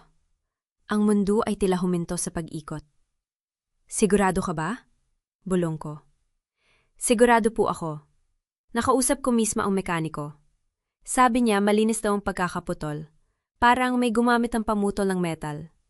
Hindi basta-basta nasisira ang brake line ng ganon. Napahawak ako sa upuan. Ang mga daliri ay kumakapit ng mahigpit. Si Mr. Tan, ang kaibigan ng nanay ko. Ang lalaking tumulong sa kanya na malaman ang katotohanan tungkol kay Dario. May nakita pa po ako, patuloy ni Ate Santos. Kinuha niya ang isa pang papel. Isang linggo bago ang aksidente, may security camera footage mula sa isang hotel sa Cebu. Si Mr. Tan at si Dario, nagkita po sila. Sa lobby ng hotel, mga 10:00 ng gabi. Nagkita sila? Ulit ko, ang boses ay halos hindi marinig. Opo, at ayon sa isang waiter na nakarinig ng kanilang pag-uusap, hindi po sila nagkasundo. Nagtalo po sila. Sinabi raw ni Mr. Tan kay Dario na may ebidensya siya ng pangungurakot nito sa kumpanya. Binalaan niya si Dario na kung hindi ito hihinto, isusumbong niya ito sa board. Ang mga salita ni Mr. Tan ay biglang bumalik sa akin. Ilang buwan bago siya namatay, nagkita kami sa isang business dinner. Tahimik siya, seryoso, ngunit may isang sandali na hinila niya ako sa isang tabi. May mali sa asawa mo, mag-ingat ka. Numiti ako noon, iniisip na nag-aalala lamang siya. Alam kong may pinagdadaanan kami, pero ayos lang kami, sabi ko sa kanya. Tiningnan niya ako ng matagal. Mares, hindi ako nagsasalita tungkol sa inyong relasyon. Nagsasalita ako tungkol sa pera. May mali sa mga transaksyon ni Dario. Kung hindi mo siya babantayan, baka ikaw pa ang masisi. Hindi ko siya pinakinggan. Inisip kong nagseselos siya. O baka may sarili siyang interes. Tinalikuran ko ang kanyang babala. At ngayon, patay na siya. Ramon, sabi ko, ang boses ay paos. Sino pa ang nakakaalam nito? Ang mekaniko, ako, at ngayon, kayo po, ma'am. Hindi ko pa ito isinusumite sa pulisya. Hinihintay ko ang inyong desisyon. Tumingin ako sa labas ng bintana. Ang araw ay mataas na. Ang mga tao ay naglalakad sa kalsada, abala sa kanilang sariling mga buhay. Wala sa kanila ang nakakaalam na sa loob ng sasakyang ito, may isang katotohanan na kayang magwasak ng isang tao. May isa pa po akong dapat ipakita sa inyo, sabi ni Ate Santos. Kinuha niya ang kanyang cellphone, binuksan ang isang voice recording, at inilapag ito sa pagitan namin. Saan mo nakuha yan? Tanong ko. Mula sa isang source. Kilala niyo po si Selena Ramos? Nanlaki ang mga mata ko. Selena, bakit niya ibibigay sa iyo ang recording na ito? Hindi niya po alam na nasa akin ito. Ang source ko po ay may access sa kanyang phone. Ilang araw na po ang nakalilipas, may narinig po akong usapan. Hindi ko po alam kung gaano ito kahalaga hanggang sa mabalitaan ko ang tungkol kay Mr. Tan. Pinindot niya ang play. Ang boses ni Dario, malinaw, matigas, walang pag-aalinlangan. Kung may makialam, may mangyayaring masama sa kanila. Sabi ko sa'yo, Selena, hindi ako nagbibiro. Ang negosyanteng yon, si Mr. Tan, alam niya ang masyadong marami. Kung hindi siya titigil, ako ang magpatigil sa kanya. Ang boses ni Selena, mahina, nanginginig. Dario, ano bang gagawin mo? Wala kang pakialam. Basta gawin mo ang sinasabi ko, huwag kang makialam. Natapos ang recording, ang katahimikan sa loob ng sasakyan ay mabigat. Halos hindi ko kayang huminga. Ma'am, sabi ni Ate Santos, ang boses ay mahina. May sapat na po tayong ebidensya para iakyat ito sa pulisya. Ang recording, ang testimonya ng mekaniko, ang security footage, lahat po yan ay magkakaugnay. Hindi ako sumagot. Ang mga kamay ko ay nasa kandungan. Ang mga daliri ay nakakuyom. Ang sakit na akala ko ay alam ko na, ay biglang lumaki, lumamon sa lahat. Si Dario, ang lalaking pinakasalan ko, ang lalaking minahal ko, ang lalaking pinrotektahan ko mula sa katotohanan ng aking pagkatao, pinagbigyan ang kanyang pride, binigyan ng trabaho, binigyan ng bahay, binigyan ng lahat. At bilang kapalit, pinatay niya ang isang tao. Ramon, sabi ko, ang boses ay matigas. Ihanda mo ang lahat, isusumait natin sa pulisya. Tumingin siya sa akin, ang mga mata ay may pag-aalinlangan. Sigurado po ba kayo, ma'am? Kapag ginawa natin ito, wala nang atrasan. Si Dario, alam ko, putol ko. At yan ang dahilan kung bakit gagawin natin ito. Kinuha ko ang aking cellphone, tinawagan ang aking sekretarya. I-cancel ang lahat ng meeting ko ngayong araw. Sabi ko, ang boses ay kalmado. May kailangan akong asikasuhin. Isinara ko ang tawag at tiningnan si Ate Santos. Pumunta tayo sa pulisya, na yun na. Tumanggo siya, pinaandar ang sasakyan. Habang umaandar kami, hindi ko maiwasang isipin si Mr. Tan. Ang kanyang mukha, ang kanyang mga mata, ang kanyang mga salita. May mali sa asawa mo, mag-ingat ka. Kung nakinig lang ako, kung hindi ko lang siya tinalikuran, kung hindi ko lang pinili ang maniwala kay Dario kaysa sa kanya. Pasensya na, Mr. Tan. Bulong ko sa aking sarili. Pasensya na at hindi kita nakinig. Ang biyahe patungo sa istasyon ng pulisya ay tila 1 oras, kahit na ilang minuto lamang. Nang huminto ang sasakyan sa harap ng gusali, tumingin ako kay Ate Santos. Handa ka na ba, ma'am? Tanong niya. Tiningnan ko ang gusali. Ang mga asul na ilaw, ang mga pulis na naglalakad, ang mga taong may dalang mga dokumento. Ang lugar na ito, ang lugar kung saan magsisimula ang pagbagsak ni Dario. Oo, sagot ko. Ang boses ay matatag. Handa na ako. Lumabas kami ng sasakyan, naglakad papasok. Ang mga hakbang ko ay matatag. Ang aking likod ay tuwid. Hindi ako magpapakita ng kahinaan. Hindi dito, hindi sa harap ng mga taong ito. Sa loob, nakausap namin ang isang investigador. Inilatag ni Ate Santos ang lahat ng ebidensya. Ang police report, ang testimonya ng mekaniko, ang security footage, ang recording. Ang investigador ay tahimik na nakikinig. Ang kanyang mga mata ay dumadaloy sa mga dokumento. Ma'am, sabi niya, ang boses ay formal. Ito po ay isang seryosong paratang. Kailangan naming i-verify ang lahat ng ito bago kami magsagawa ng anumang aksyon. Naiintindihan ko, sagot ko. Pero alam kong alam nyo na hindi ito basta-basta. Ang pagkamatay ni Mr. Tan, may mga taong naghihinala na hindi ito aksidente. At ngayon, may ebidensya na tayo. Tumango siya, kinuha ang mga dokumento. Salamat po, ma'am. Makikipag-ugnayan kami sa inyo. Paglabas namin ng istasyon, tumunog ang aking cellphone. Isang numero na hindi ko kilala. Sinagot ko ito. Maris? Ang boses, babae, nanginginig, halos hindi marinig. Maris, ako ito, si Selena. Nanigas ako. Bakit mo ko tinatawagan? Kailangan kong sabihin sa'yo ang totoo, sabi niya. Ang boses ay puno ng takot. Tungkol kay Mr. Tan. Tungkol kay Dario. Alam kong may recording ka. Alam kong narinig mo ang usapan namin. Hindi ako sumagot. Hinintay ko siyang magpatuloy. Hindi ko alam na gagawin niya yon, patuloy niya. Ang boses ay umiiyak. Hindi ko alam na may mangyayari kay Mr. Tan. Nang malaman ko, nang mabalitaan ko ang aksidente, natakot ako. Natakot ako kay Dario. Natakot ako sa kung ano ang kaya niyang gawin. Bakit mo ako tinatawagan? Ulit ko. Ang boses ay malamig. Dahil kailangan mong malaman, sabi niya. Kailangan mong malaman na hindi ako katulad niya. Kailangan mong malaman na may ebidensya ako, mga mensahe, mga dokumento, na nagpapatunay na may kinalaman si Dario sa pagkamatay ni Mr. Tan. At handa kong ibigay ang lahat sa'yo. Tumigil ako. Ang mundo ay tila huminto sa pag-ikot. Bakit mo gagawin yon? Tanong ko. Bakit mo ipagkakanulo ang sarili mong kasamahan? Ang katahimikan sa kabilang linya ay mahaba.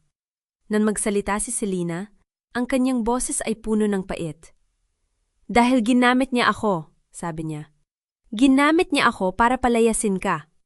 Ginamit niya ako para kunin ang lahat. At nang malaman kong may kinalaman siya sa pagkamatay ng isang tao, hindi ko kayang maging bahagi niyon. Hindi ko kayang maging kasabwat sa kasalanan yon. Saan mo ibibigay ang ebidensya? Pupunta ako sa istasyon ng pulisya bukas ng umaga. Ibibigay ko ang lahat sa investigador. Pero gusto kong malaman mo, hindi ko ito ginagawa para sa'yo. Ginagawa ko ito para sa sarili ko, para sa konsensya ko. Isinara niya ang tawag. Tumayo ako sa harap ng istasyon ng pulisya, ang cellphone ay nasa aking kamay, ang mga mata ay nakatitig sa malayo. Ang lahat ng ito ay unti-unting nabubuo. Ang lahat ng kasinungalingan, lahat ng pagtataksil, lahat ng sakit, lahat ito ay may isang pinagbulan. Si Dario. At ngayon may hawak akong sapat na ebidensya para wasakin siya. Tumingin ako kay Ate Santos na nakatayo sa tabi ko. Ang kanyang mukha ay seryoso.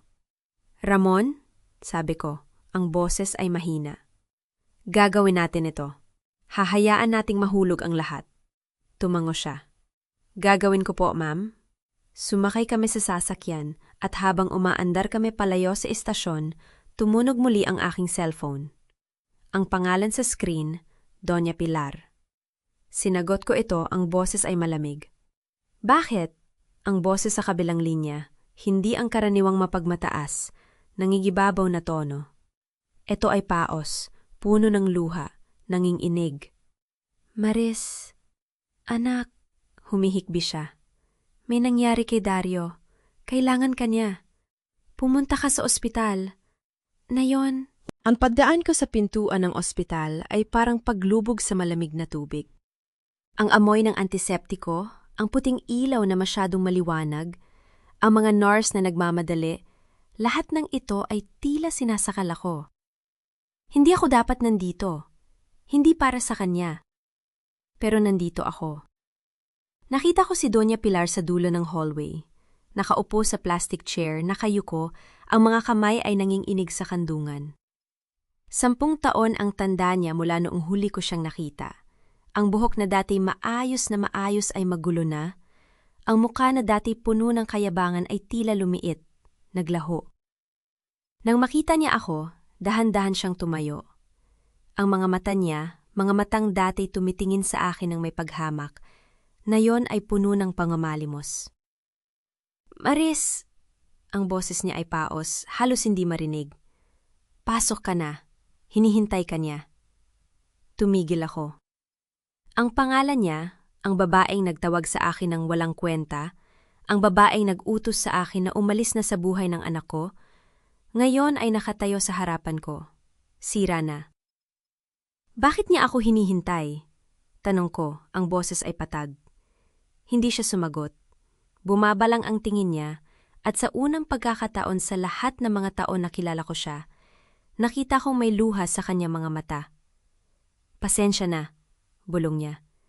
Pasensya na sa lahat. Hindi ako sumagot.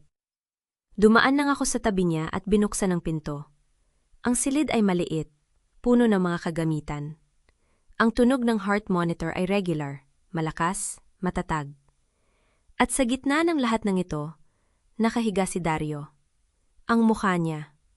Ang mukhang minsan ko minahal, ang mukhang minsan umiti sa akin nung araw ng kasal namin, ay baling-baling. May tahi sa noo, benda sa braso, at ang mga mata ay may mga pasa sa paligid. Hindi siya kamukha ng lalaking nagtapon ng gamit ko sa labas ng bahay.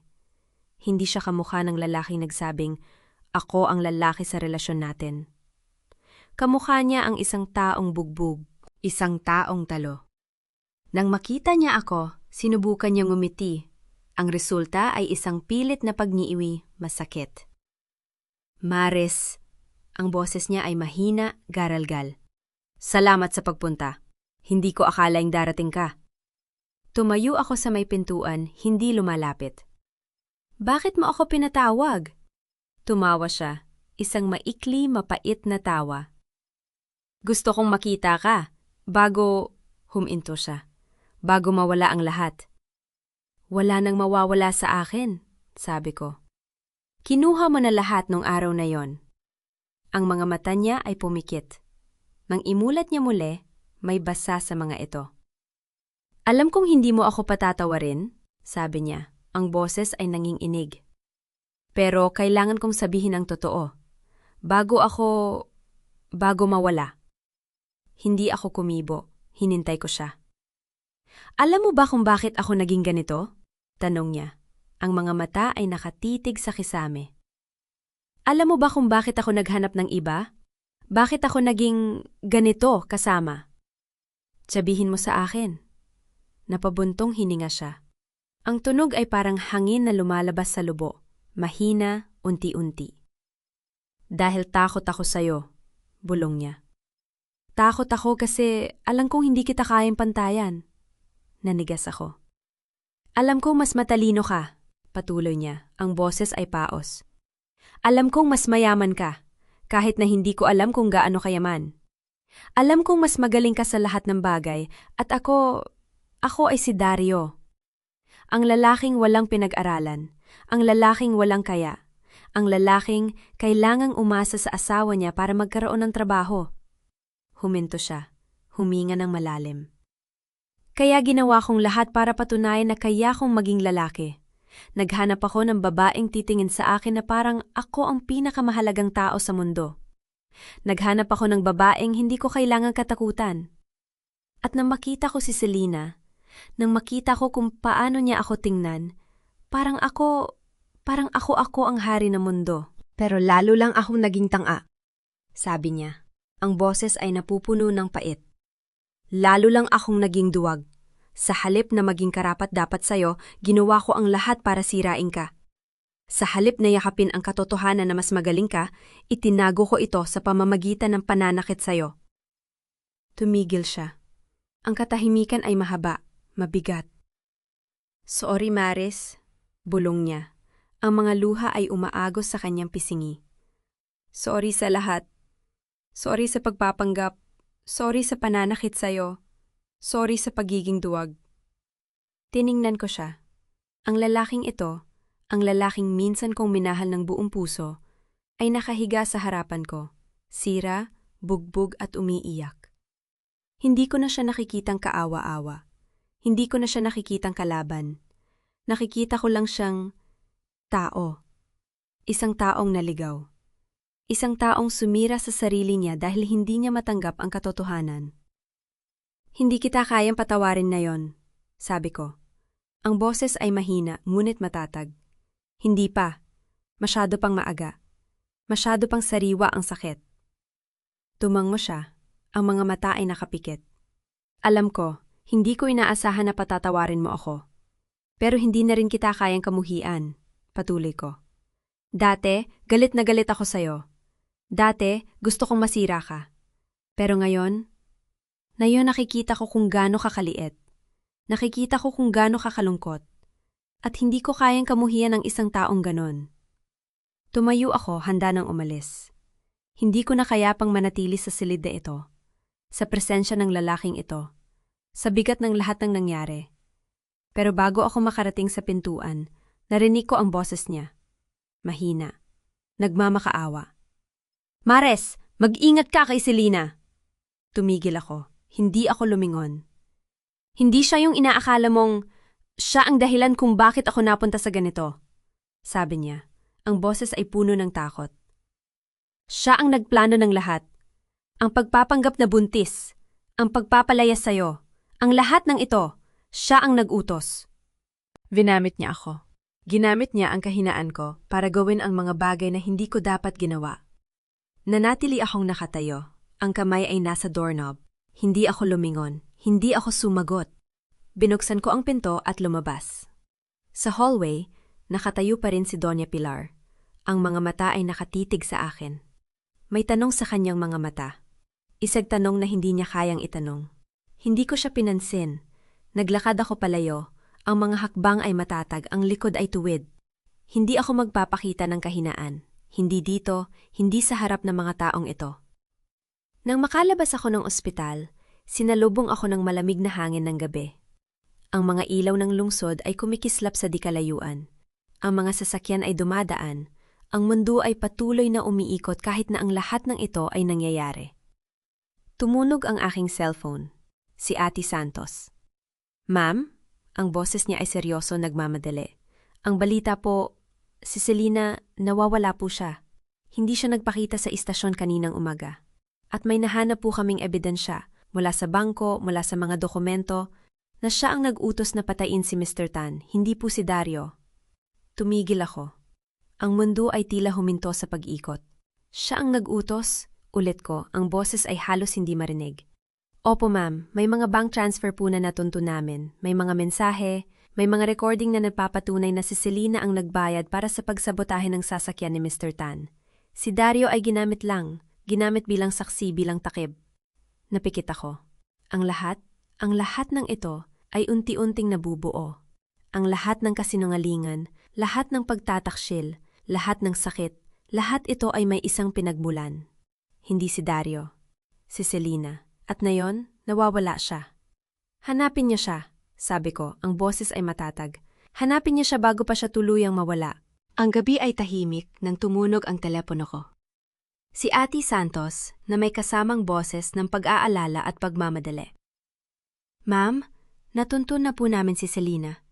Napahigpit ang hawak ko sa telepono.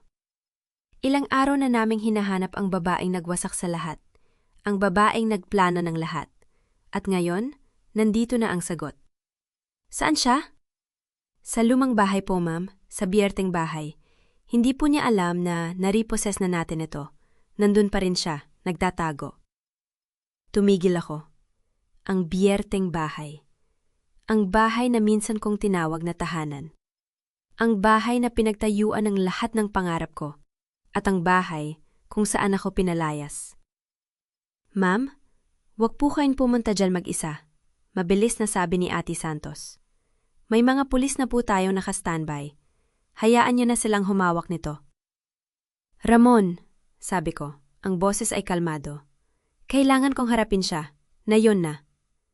Ma'am, delikado po. Ramon, pinutol ko siya. Ang tagal kong nagtago. Ang tagal kong umiwas. Hindi na ako magtatago pa. Hindi na ako matatakot pa. May katahimikan sa kabilang linya. Pagkatapos, bumuntong hininga siya. Sasamahan po kita. Pero kung may mangyaring kahit ano, sisiguraduhin kong makakalabas ka. Salamat, Ramon. Isinara ko ang telepono at tumingin sa labas ng bintana ng sasakyan. Ang mga ilaw ng Maynila ay dumadaan. Ang mga tao ay abala sa kani-kanilang buhay. Hindi nila alam na sa isang bahay sa kabilang dulo ng lungsod, isang babae ang nagtatago sa mga kasalan ng ginawa niya. At isa pang babae ang papunta na para tapusin ang lahat. Ang biyerteng bahay ay nakatayo pa rin sa gitna ng madilim na kalye. Ang mga ilaw sa loob ay bukas, isang senyales na may tao pa rin. Ang mga hardin na minsan kong inalagaan ay ligaw na, ang mga bulaklak ay nalanta.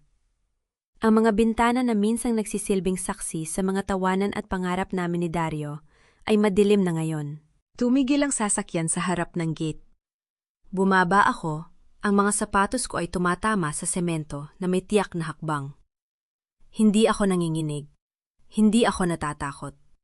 Lumingon ako kay Ate Santos na nakatayo sa tabi ng sasakyan. Ang mga mata ay puno ng pag-aalala. Hintayin niyo ako dito, sabi ko. Kung hindi ako lalabas sa loob ng 10 minuto, pasukin niyo na. Ma'am, 10 minuto, Ramon. Tumango siya, kahit nahalata ang pag-aalala sa kanyang mga mata. Binuksan ko ang gate. Hindi ito nakalock. Ang mga susi na ibinigay sa akin ni Mang Ruben ilang araw na ang nakalipas ay gumana pa rin. Ang gate ay bumukas ng may malakas na langit-ngit na parabang sumisigaw sa pagdating ko. Naglakad ako sa driveway. Ang mga hakbang ay tahimik. Ang hangin ay malamig.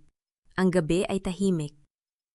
Nang makarating ako sa pintuan, nakita kong nakaawang ito. Itinulak ko ito ng dahan-dahan.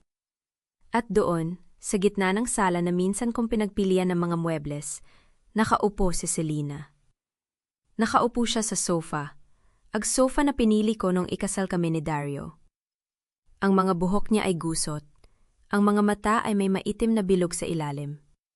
Ang kanyang mga damit ay marumi, na para bang ilang araw na siyang hindi nakapagpalit. Sa kanyang mga kamay may hawak siyang baso. Ang laman ay tila alak. Nang makita niya ako, natigilan siya. Ang baso ay halos mahulog sa kanyang kamay. Ikaw? Bulong niya. Ang boses ay puno ng pagkamanga at takot. Ako nga, sagot ko. Ang boses ay kalmado. Tumayo ako sa harap niya. Ang distansya sa pagitan namin ay sapat lang para makita ko ang bawat detalye ng kanyang mukha. Ang babaeng sumira ng buhay ko. Tumawa siya. Isang mapait, malamig na tawa. Bakit ka nandito? Para ipagdiwang ang pagkatalo ko? Para tingnan kung gaano ako kababa? Hindi ako dito para ipagdiwang, sabi ko. Nandito ako para tapusin ito. Tumayo siya. Ang mga mata ay nagsisilaw.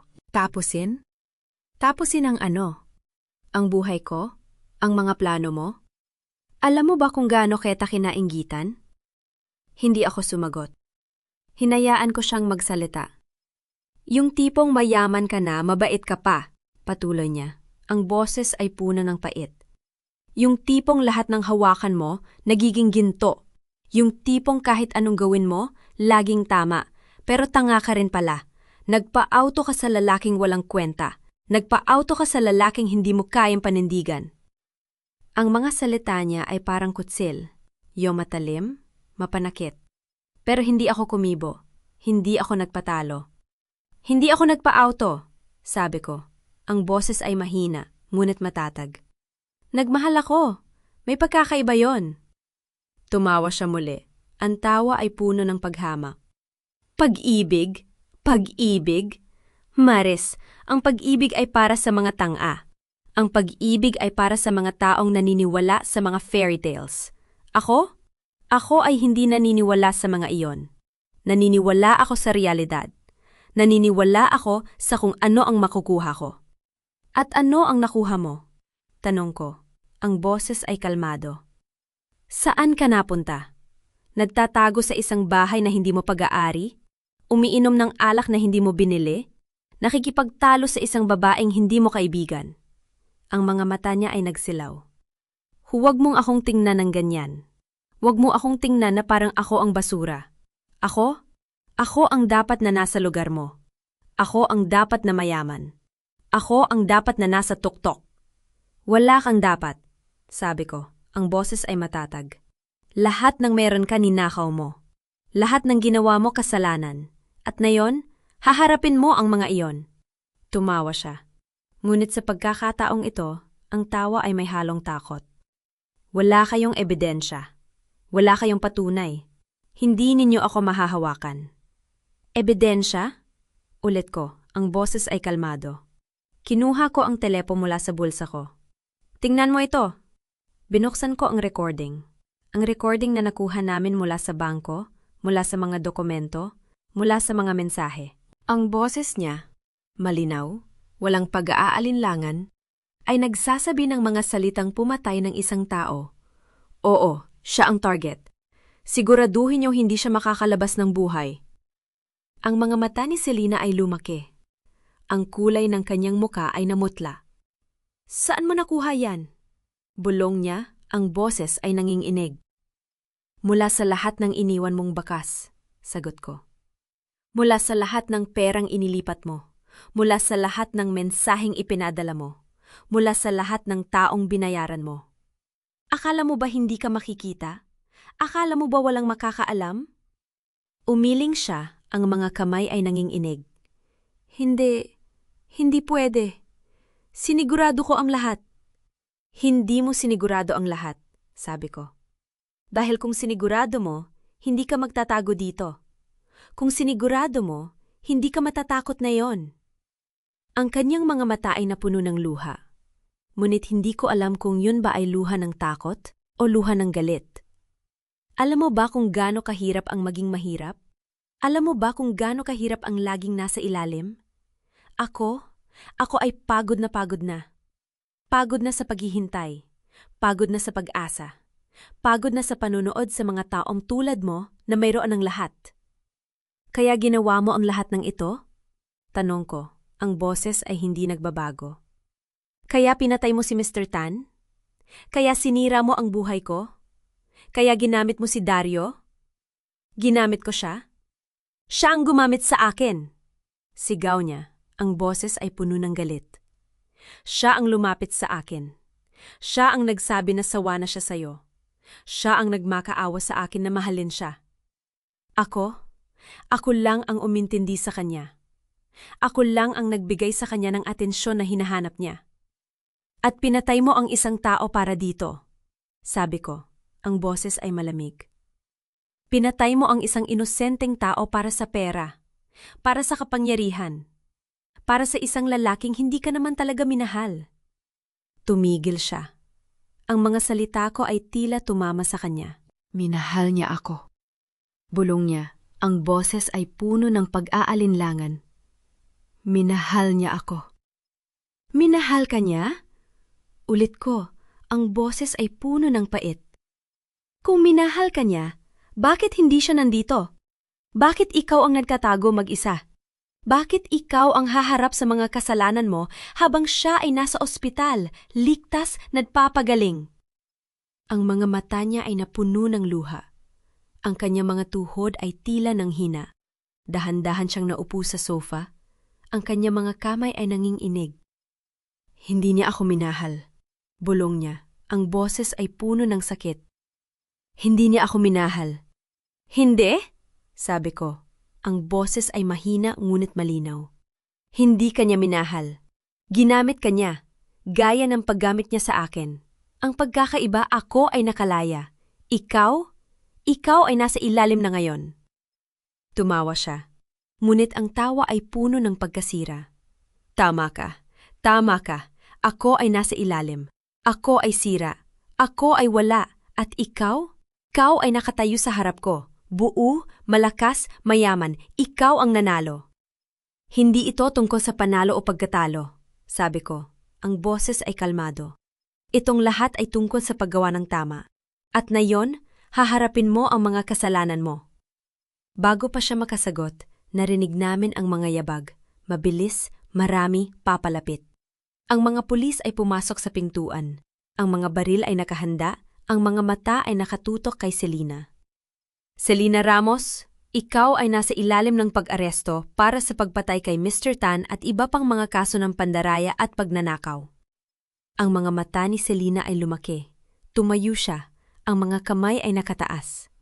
Hindi pwede. Wala kayong ebidensya. Mayroon kami, sabi ng isang pulis. Ang boses ay malamig. Lahat ng kailangan namin.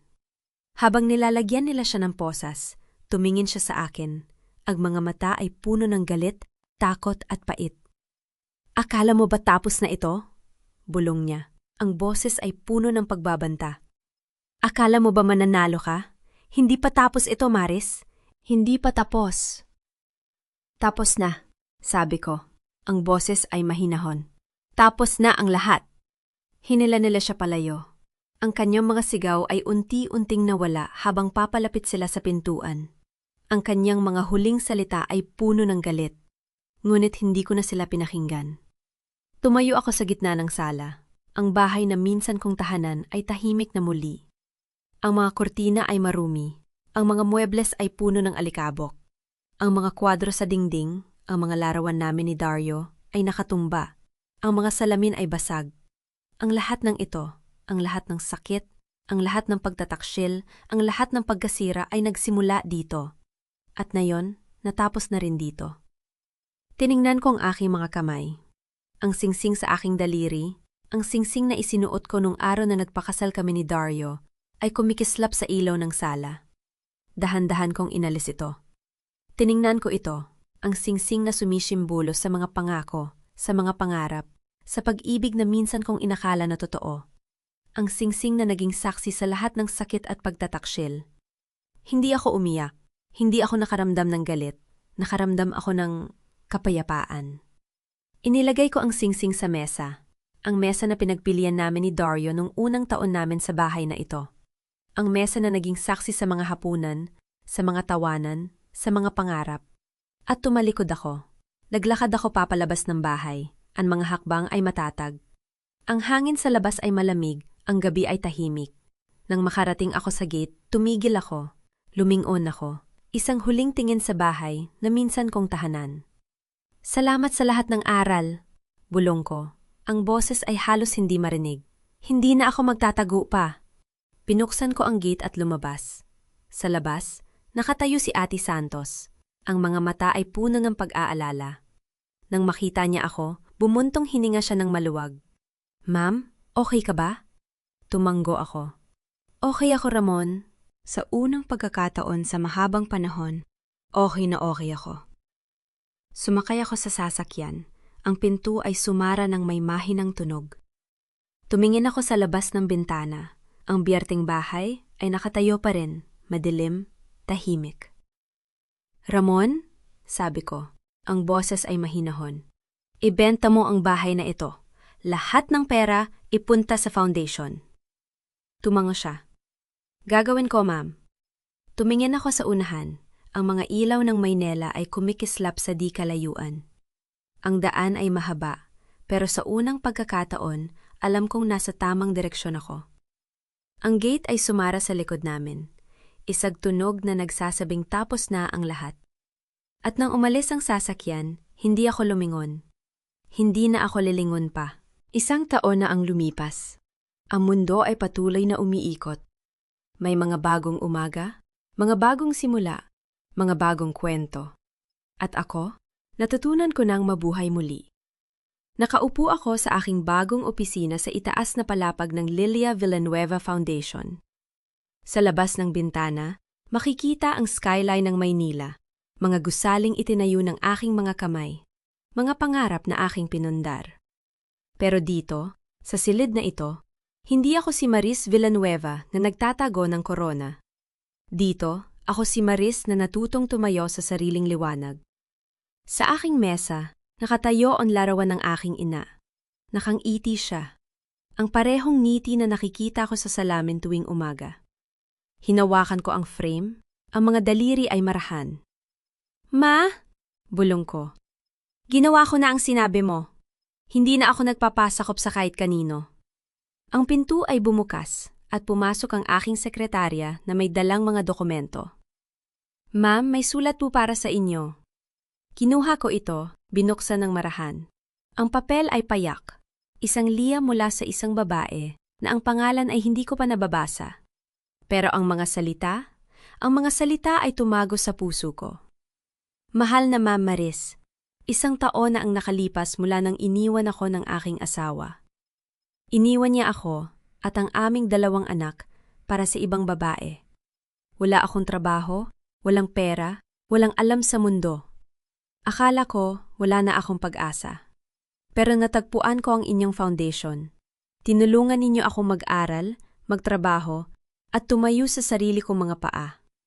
Ngayon ako ay isang guro. Ang aking mga anak ay nag-aaral, at sa unang pagkakataon, ako ay malaya. Hindi ko alam kung paano kayo pasasalamatan. Ngunit nais kong malaman ninyo na dahil sa inyo hindi na ako natatakot sa kinabukasan. Tumigil ako. Ang mga mata ay namumula pero hindi ako umiyak. Sa halip numiti ako, isang ngiti na puno ng kahulugan. Ito na pala ang tunay na yaman. Hindi ang mga gusali, hindi ang mga negosyo, hindi ang mga numero sa bangko. Ito, ang mga buhay na nabago, ang mga pusong nakalaya, ito ang tunay na pamana. Inilapag ko ang sulat sa mesa, marahan, parang isang kayamanan. Salamat, bulong ko sa hangin. Salamat sa pagkakataong makapaglingkod. Ang hapon ay mainit. Ang araw ay mataas sa langit. Naglalakad ako sa lumang kalsada, ang kalsadang minsan kong dinaanan araw-araw pa uwi sa bahay na akala ko ay akin. Ngunit hindi na ito ang aking bahay. Nakatayo ako sa harap ng bakal na gate, ang gate na minsang nagpalit ng susi, ang gate na minsang nagpalit ng mundo ko. Ngunit ngayon, iba na ang tanawin. Ang mga hardin ay maayos na, ang mga bintana ay may bagong kurtina. Sa loob ng bakuran, may mga bata, 3, 4, na naglalaro ng habulan. Ang kanilang mga tawa ay umaalingaw-ngaw sa hangin. Ang mga batang iyon, hindi sila akin. Hindi sila kay Dario. Sila ay mga anak ng bagong may-ari. Tumigil ako sa harap ng gate, ang mga kamay ay nakahawak sa mga bakal. Hindi ako pumasok. Hindi ko na kaya. Hindi ko na kailangan. Pwede ko bang malaman kung sino kayo at anong ginagawa ninyo dito? Lumingon ako. Isang gwardiya, bago hindi ko kilala, ang nakatayo sa tabi ko. Ang kanyang muka ay seryoso. Ang mga mata ay nagtatanong. Tiningnan ko siya. Hindi ako natakot. Hindi ako nagalit. Sa halip, numiti ako. Isang ngiti na puno ng kapayapaan. Wala po, sabi ko. Ang boses ay mahinahon. Dumadaan lang po. Tumango siya, hindi lubos na kumbinsido, pero hindi na nagtanong pa. Tumingin ako ng isang huling pagkakataon sa bahay. Ang bahay na minsang naging tahanan ko. Ang bahay na minsang naging kulungan ko. Ang mga alaala ay dumaloy. Ang mga tawanan, ang mga luha, ang mga pangako, ang mga pagtataksil. Pero hindi na ako nasaktan. Salamat, bulong ko, halos hindi marinig. Salamat sa lahat ng aral. Tumalikod ako at naglakad palayo. Ang kalye ay puno ng tao. Mga nagmamadali, mga nakangiti, mga nagdadala ng kani-kanyang kwento. Naglalakad ako, ang mga hakbang ay matatag, ang puso ay magaan. At pagkatapos, nakita ko ito. Isang malaking billboard sa tabi ng kalsada. Ang aking mukha, nakangiti, naka-business attire, nakatayo sa harap ng isang entablado. Sa ibaba nito nakasulat sa malalaking letra, Maris Villanueva, Women's Empowerment Summit 2025. Tumigil ako. Tiningnan ko ang aking sarili. Ang babaeng yan sa billboard, ang babaeng nakatayo ng matatag, ang babaeng hindi na natatakot. Ganyan ka pala dapat. Ang boses mula sa likuran ko ay pamilyar. Masyadong pamilyar. Dahan-dahan akong lumingon. At nandoon siya. Si Dario. Mas matanda siya. Mas matanda kaysa sa inaasahan ko. Ang kanyang buhok ay may kulay abo na. Ang kanyang mukha ay may mga kulubot na hindi ko nakita noon. Ang kanyang damit ay luma, kupas, hindi bagay sa dating Dario na mahilig sa mamahaling terno. Sa kanyang mga mata, ang mga mata na minsang nagsinungaling sa akin, ay may sakit, may pagsisisi, may pagod. Ngunit hindi ako nakaramdam ng awa. Hindi ako nakaramdam ng galit. Nakaramdam ako ng wala. Walang kibo, walang sakit, walang takot. Nakatayo siya sa harap ko. Ang mga kamay ay nasa bulsa, ang mga balikat ay nakayuko. Maris, bulong niya, ang boses ay paos. Maris, ako pala. Tumango ako. Dario. Tumigil siya. Parang hindi alam kung anong susunod na sasabihin. Ang katahimikan ay mahaba, mabigat. Nakita kita sa billboard, sabi niya sa wakas. Ang mga mata ay nakatutok sa lupa. Akala ko panaginip lang. Pero nandito ka, buhay ka, masaya ka. Oo, sabi ko. Ang boses ay kalmado. Masaya ako. Tumingin siya sa akin. Ang mga mata ay puno ng mga salitang hindi niya masabi. Maris, alam kong huli na ang lahat. Alam kong wala na akong karapatan. Pero gusto ko lang sabihin na huminto siya, lumuno. Pasensya na. Pasensya na sa lahat. Pasensya na sa sakit na idinulot ko sa iyo.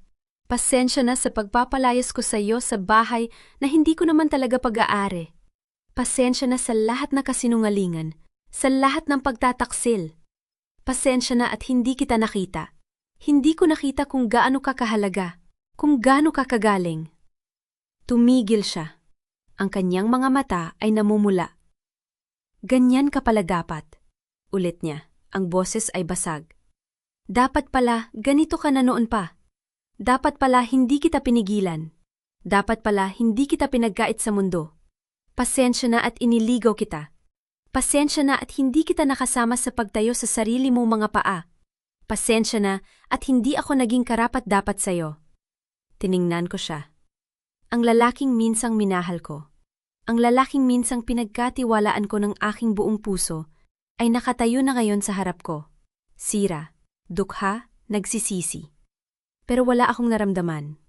Hindi dahil sa wala na akong puso, hindi dahil sa naging bato na ako, kundi dahil natutunan ko na, ang pagpapatawad ay hindi nangangahulugang babalik ka sa taong nanakit sa'yo. Ang pagpapatawad ay ang pagpapaalam sa sakit, ang pagpili na magpatuloy. Dario, sabi ko, ang boses ay malambot, ngunit matatag. Pinapatawad kita. Tumingala siya, ang mga mata ay puno ng pag-asa. Pero hindi ibig sabihin noon na babalik ako sa'yo, patuloy ko. Ang pagpapatawad ay para sa akin, hindi para sa'yo. Pinapatawad kita para makalaya ako, hindi para bigyan ka ng pagkakataong masaktan ako muli. Tumango siya, ang mga luha ay tumutulo. Naintindihan ko, Maris, salamat. Salamat sa pagpapatawad. Tumingin siya sa billboard, pagkatapos ay bumalik sa akin. Magaling ka. Sana naging masaya ka. Sana maging masaya ka pa rin. Magiging ako, sabi ko. Ang boses ay tiyak. Magiging ako. Tumango siya at tumalikod. Naglakad siya palayo. Ang kanyang mga hakbang ay mabagal, mabigat, puno ng mga alaala. Hindi na siya lumingon. At hindi ko rin siya pinanood na umalis. Tumingin ako sa billboard, sa aking sarili, sa aking ngiti, sa aking liwanag. At niumiti ako. Oo, bulong ko. Ganyan nga ako dapat. Ang gabi ay dumating, ang mga ilaw ng Maynila ay kumikislap. Nakatayo ako sa likod ng entablado. Ang mga kamay ay bahagyang nanginginig. Hindi dahil sa takot, kundi dahil sa kaba ng isang taong may sasabihin na mahalaga. Ang bulungan ng mga tao sa labas ay unti-unting humina. Ang host ay nagsalita. At ngayon, ang ating pangunahing tagapagsalita para sa gabing ito, ang nagtatag ng Lilia Villanueva Foundation, isang babae na nagpatunay na ang tunay na lakas ay hindi nasusukat sa yaman o kapangyarihan, kundi sa kakayahang bumangon mula sa pagkakadapa. Ipakilala natin si Maris Villanueva. Ang palakpakan ay dumagundong. Huminga ako ng malalim, inayos ang aking damit, at humakbang sa entablado. Ang mga ilaw ay nakatuon sa akin. Ang mga mukha, daan-daang mukha, ay nakatitig sa akin. Mga babae, mga lalaki, mga kabataan. Ang ilan ay may luha sa mga mata. Ang ilan ay may pag-asa. Ang ilan ay may takot. Tiningnan ko sila at nakita ko ang aking sarili, ang aking dating sarili, sa kanilang mga mata. Magandang gabi po sa inyong lahat. Simula ko, ang boses ay malinaw matatag. Ang pangalan ko ay Maris Villanueva, at 1 taon na ang nakalipas, ako ay isang babaeng nagtatago. Tumigil ako. Hinayaan ang mga salita na lumutang sa hangin. Nagtatago ako sa likod ng isang kasal na hindi naman totoo. Nagtatago ako sa likod ng isang lalaki na hindi naman ako minahal. Nagtatago ako sa likod ng isang buhay na hindi ko naman pinili. Isang buhay na puno ng takot, ng pag-aalinlangan, ng pagpapakumbaba sa taong hindi naman karapat-dapat. Ang mga tao ay tahimik. Ang ilan ay tumango. Ang ilan ay may luha. Itinago ko ang aking liwanag, patuloy ko. Ang boses ay lumalim. Itinago ko ang aking lakas. Itinago ko ang aking sarili. Ang totoong ako. Para sa isang taong hindi naman ako nakita. Para sa isang pamilya na hindi naman ako tinanggap. Para sa isang lipunan na nagsasabi sa atin na ang ating halaga ay nakasalalay sa ating asawa, sa ating pamilya, sa ating pangalan. Tumigil ako. Tiningnan ko ang mga mata ng mga babaeng nasa harapan ko. Ang mga babaeng nagtago rin. Ang mga babaeng natatakot. Ang mga babaeng nangangailangan ng pag-asa. Ngunit natutunan ko, sabi ko, ang boses ay puno ng damdamin, na ang ating liwanag ay hindi para itago. Ang ating lakas ay hindi para pigilin. Ang ating kwento, ang ating mga pagsubok, ang ating mga tagumpay, ang ating mga luha ay hindi para ikahiya. Ito ay para ibahagi, para ipakita sa mundo na tayong mga babae, ay hindi kailangang magpaliit para sa sinuman. Ang palakpakan ay nagsimula. Unti-unti, pagkatapos ay lumakas, hanggang sa pumuno sa buong bulwagan. Nuumiti ako. Sa lahat ng babaeng nagtatago ng kanilang liwanag para sa taong hindi naman karapat-dapat, huwag na po kayong magtago. Ang mundo ay nangangailangan ng inyong ningning. At walang sinuman, walang asawa, walang pamilya, walang lipunan ang may karapatang nakawin yan sa inyo. Ang palakpakan ay dumagundong, lumakas, lumakas pa. Ang mga tao ay tumayo. Ang mga luha ay dumadaloy. Ang mga ngiti ay lumalaganap. Tumayo ako sa gitna ng entablado. Ang mga ilaw ay nakatuon sa akin. Ang mundo ay nasa aking paanan. At sa wakas, ako ay buo. Ako ay malaya. Ako ay ako. Mga mahal kong tagapakinig, narating na natin ang pinakahuling himpilan ng kwento ni Maris. Naiwan tayong nakatayo kasama siya sa gitna ng entablado. Ang mga ilaw ay nakatuon sa kanya. Ang mundo ay tila nasa kanyang paanan. Sa wakas, siya ay buo, siya ay malaya, siya ay siya na. Hindi na ang babaeng nagtatago sa likod ng isang lalaking hindi naman siya nakita. Lubos akong nagpapasalamat sa inyong lahat na naging bahagi ng mahabang paglalakbay na ito. Habang isinusulat ko ang mga huling kabanata, hindi ko maiwasang balikan ng eksena sa harap ng nagbagong kandado. Agsandaling, yun na tila ang buong mundo ni Maris ay gumuho sa harap mismo ng kanyang mga mata. Ang sakit na marinig mula sa sariling biyenan na, "Umalis ka na." Ang sakit na makita ang lalaking minahal mo ng 10 taon na nakatayo sa piling ng iba. Hindi ko maipaliwanag kung bakit. Ngunit sa mga sandaling yon, habang tinatype ko ang mga salitang yon, ramdam ko ang bigat ng bawat luha ni Maris. Hindi ko alam kung naranasan ninyo na ang ganitong sakit. Ang masabihan na hindi kayo karapat-dapat, na wala kayong halaga, na para bang ang inyong pag-iral ay isang malaking pagkakamali. Ngunit kung naranasan ninyo ito, alam kong naintindihan ninyo ang katahimikan ni Maris nang hindi siya umiyak, nang hindi siya nagmakaawa. Ang katahimikan ng isang taong puno na, ng isang taong alam na ang pakikipagtalo ay hindi na makakapagpagaan ng kanyang dala. Sa pagmumuni-muni ko sa kwentong ito, may isang bagay akong napagtanto na nais kong ibahagi sa inyo. Napansin ninyo ba na ang singsing na pangkasal ni Maris, ang simbolo ng kanyang pagkakatali, ay hindi niya inalis nung siya ay pinalayas? Hindi niya ito hinubad kahit na siya ay itinapon sa labas ng sariling bahay? Ngunit nang siya ay tumayo sa harap ng Board of Directors at ipinakilala ang kanyang sarili bilang Maris Villanueva, hindi na nakita ang singsing na yon sa kanyang daliri. Hindi ko alam kung napansin ninyo ang maliit na detalyeng yon, ngunit para sa akin, ito ang pinakamalalim na aral ng kwentong ito. May mga tanikala na hindi natin hinuhubad dahil takot tayo, ngunit ang tunay na paglaya ay hindi nagsisimula sa pagtanggal ng tanikala. Nagsisimula ito sa sandaling matanto natin na tayo mismo ang may hawak ng susi. Ang singsing ay hindi ang nagdali kay Maris, ang kanyang takot na mag-isa.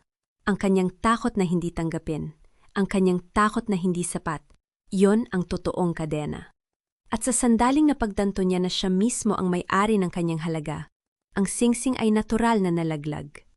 Kaya't sa inyo na nakikinig, kung meron mga bagay na nagpapataga sa inyo sa isang sitwasyong nagpapaliit sa inyo, isang relasyon, isang trabaho, isang pamilya, tanungin ninyo ang inyong sarili, sino ba talaga ang may hawak ng susi? Hindi ba't kayo rin naman? Ngayon, nais kong itanong sa inyo, ano ang gagawin ninyo kung kayo ang nasa kalagayan ni Maris? Hindi ko tinatanong kung ano ang tama o mali. Alam natin lahat yon. Ang tinatanong ko ay, kaya ba ninyong gawin ang ginawa niya? Kaya ba ninyong tumayo sa inyong sariling mga paa kahit na ang buong mundo ay nagsasabi sa inyo na kayo ay mali? Kaya ba ninyong patawarin ang taong sumira sa inyo?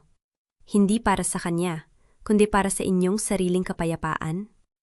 Marami sa inyo ang nakikinig habang nagmamaneho pa uwi mula sa trabaho, habang nagluluto sa kusina, habang nagpapahinga pagkatapos ng mahabang araw.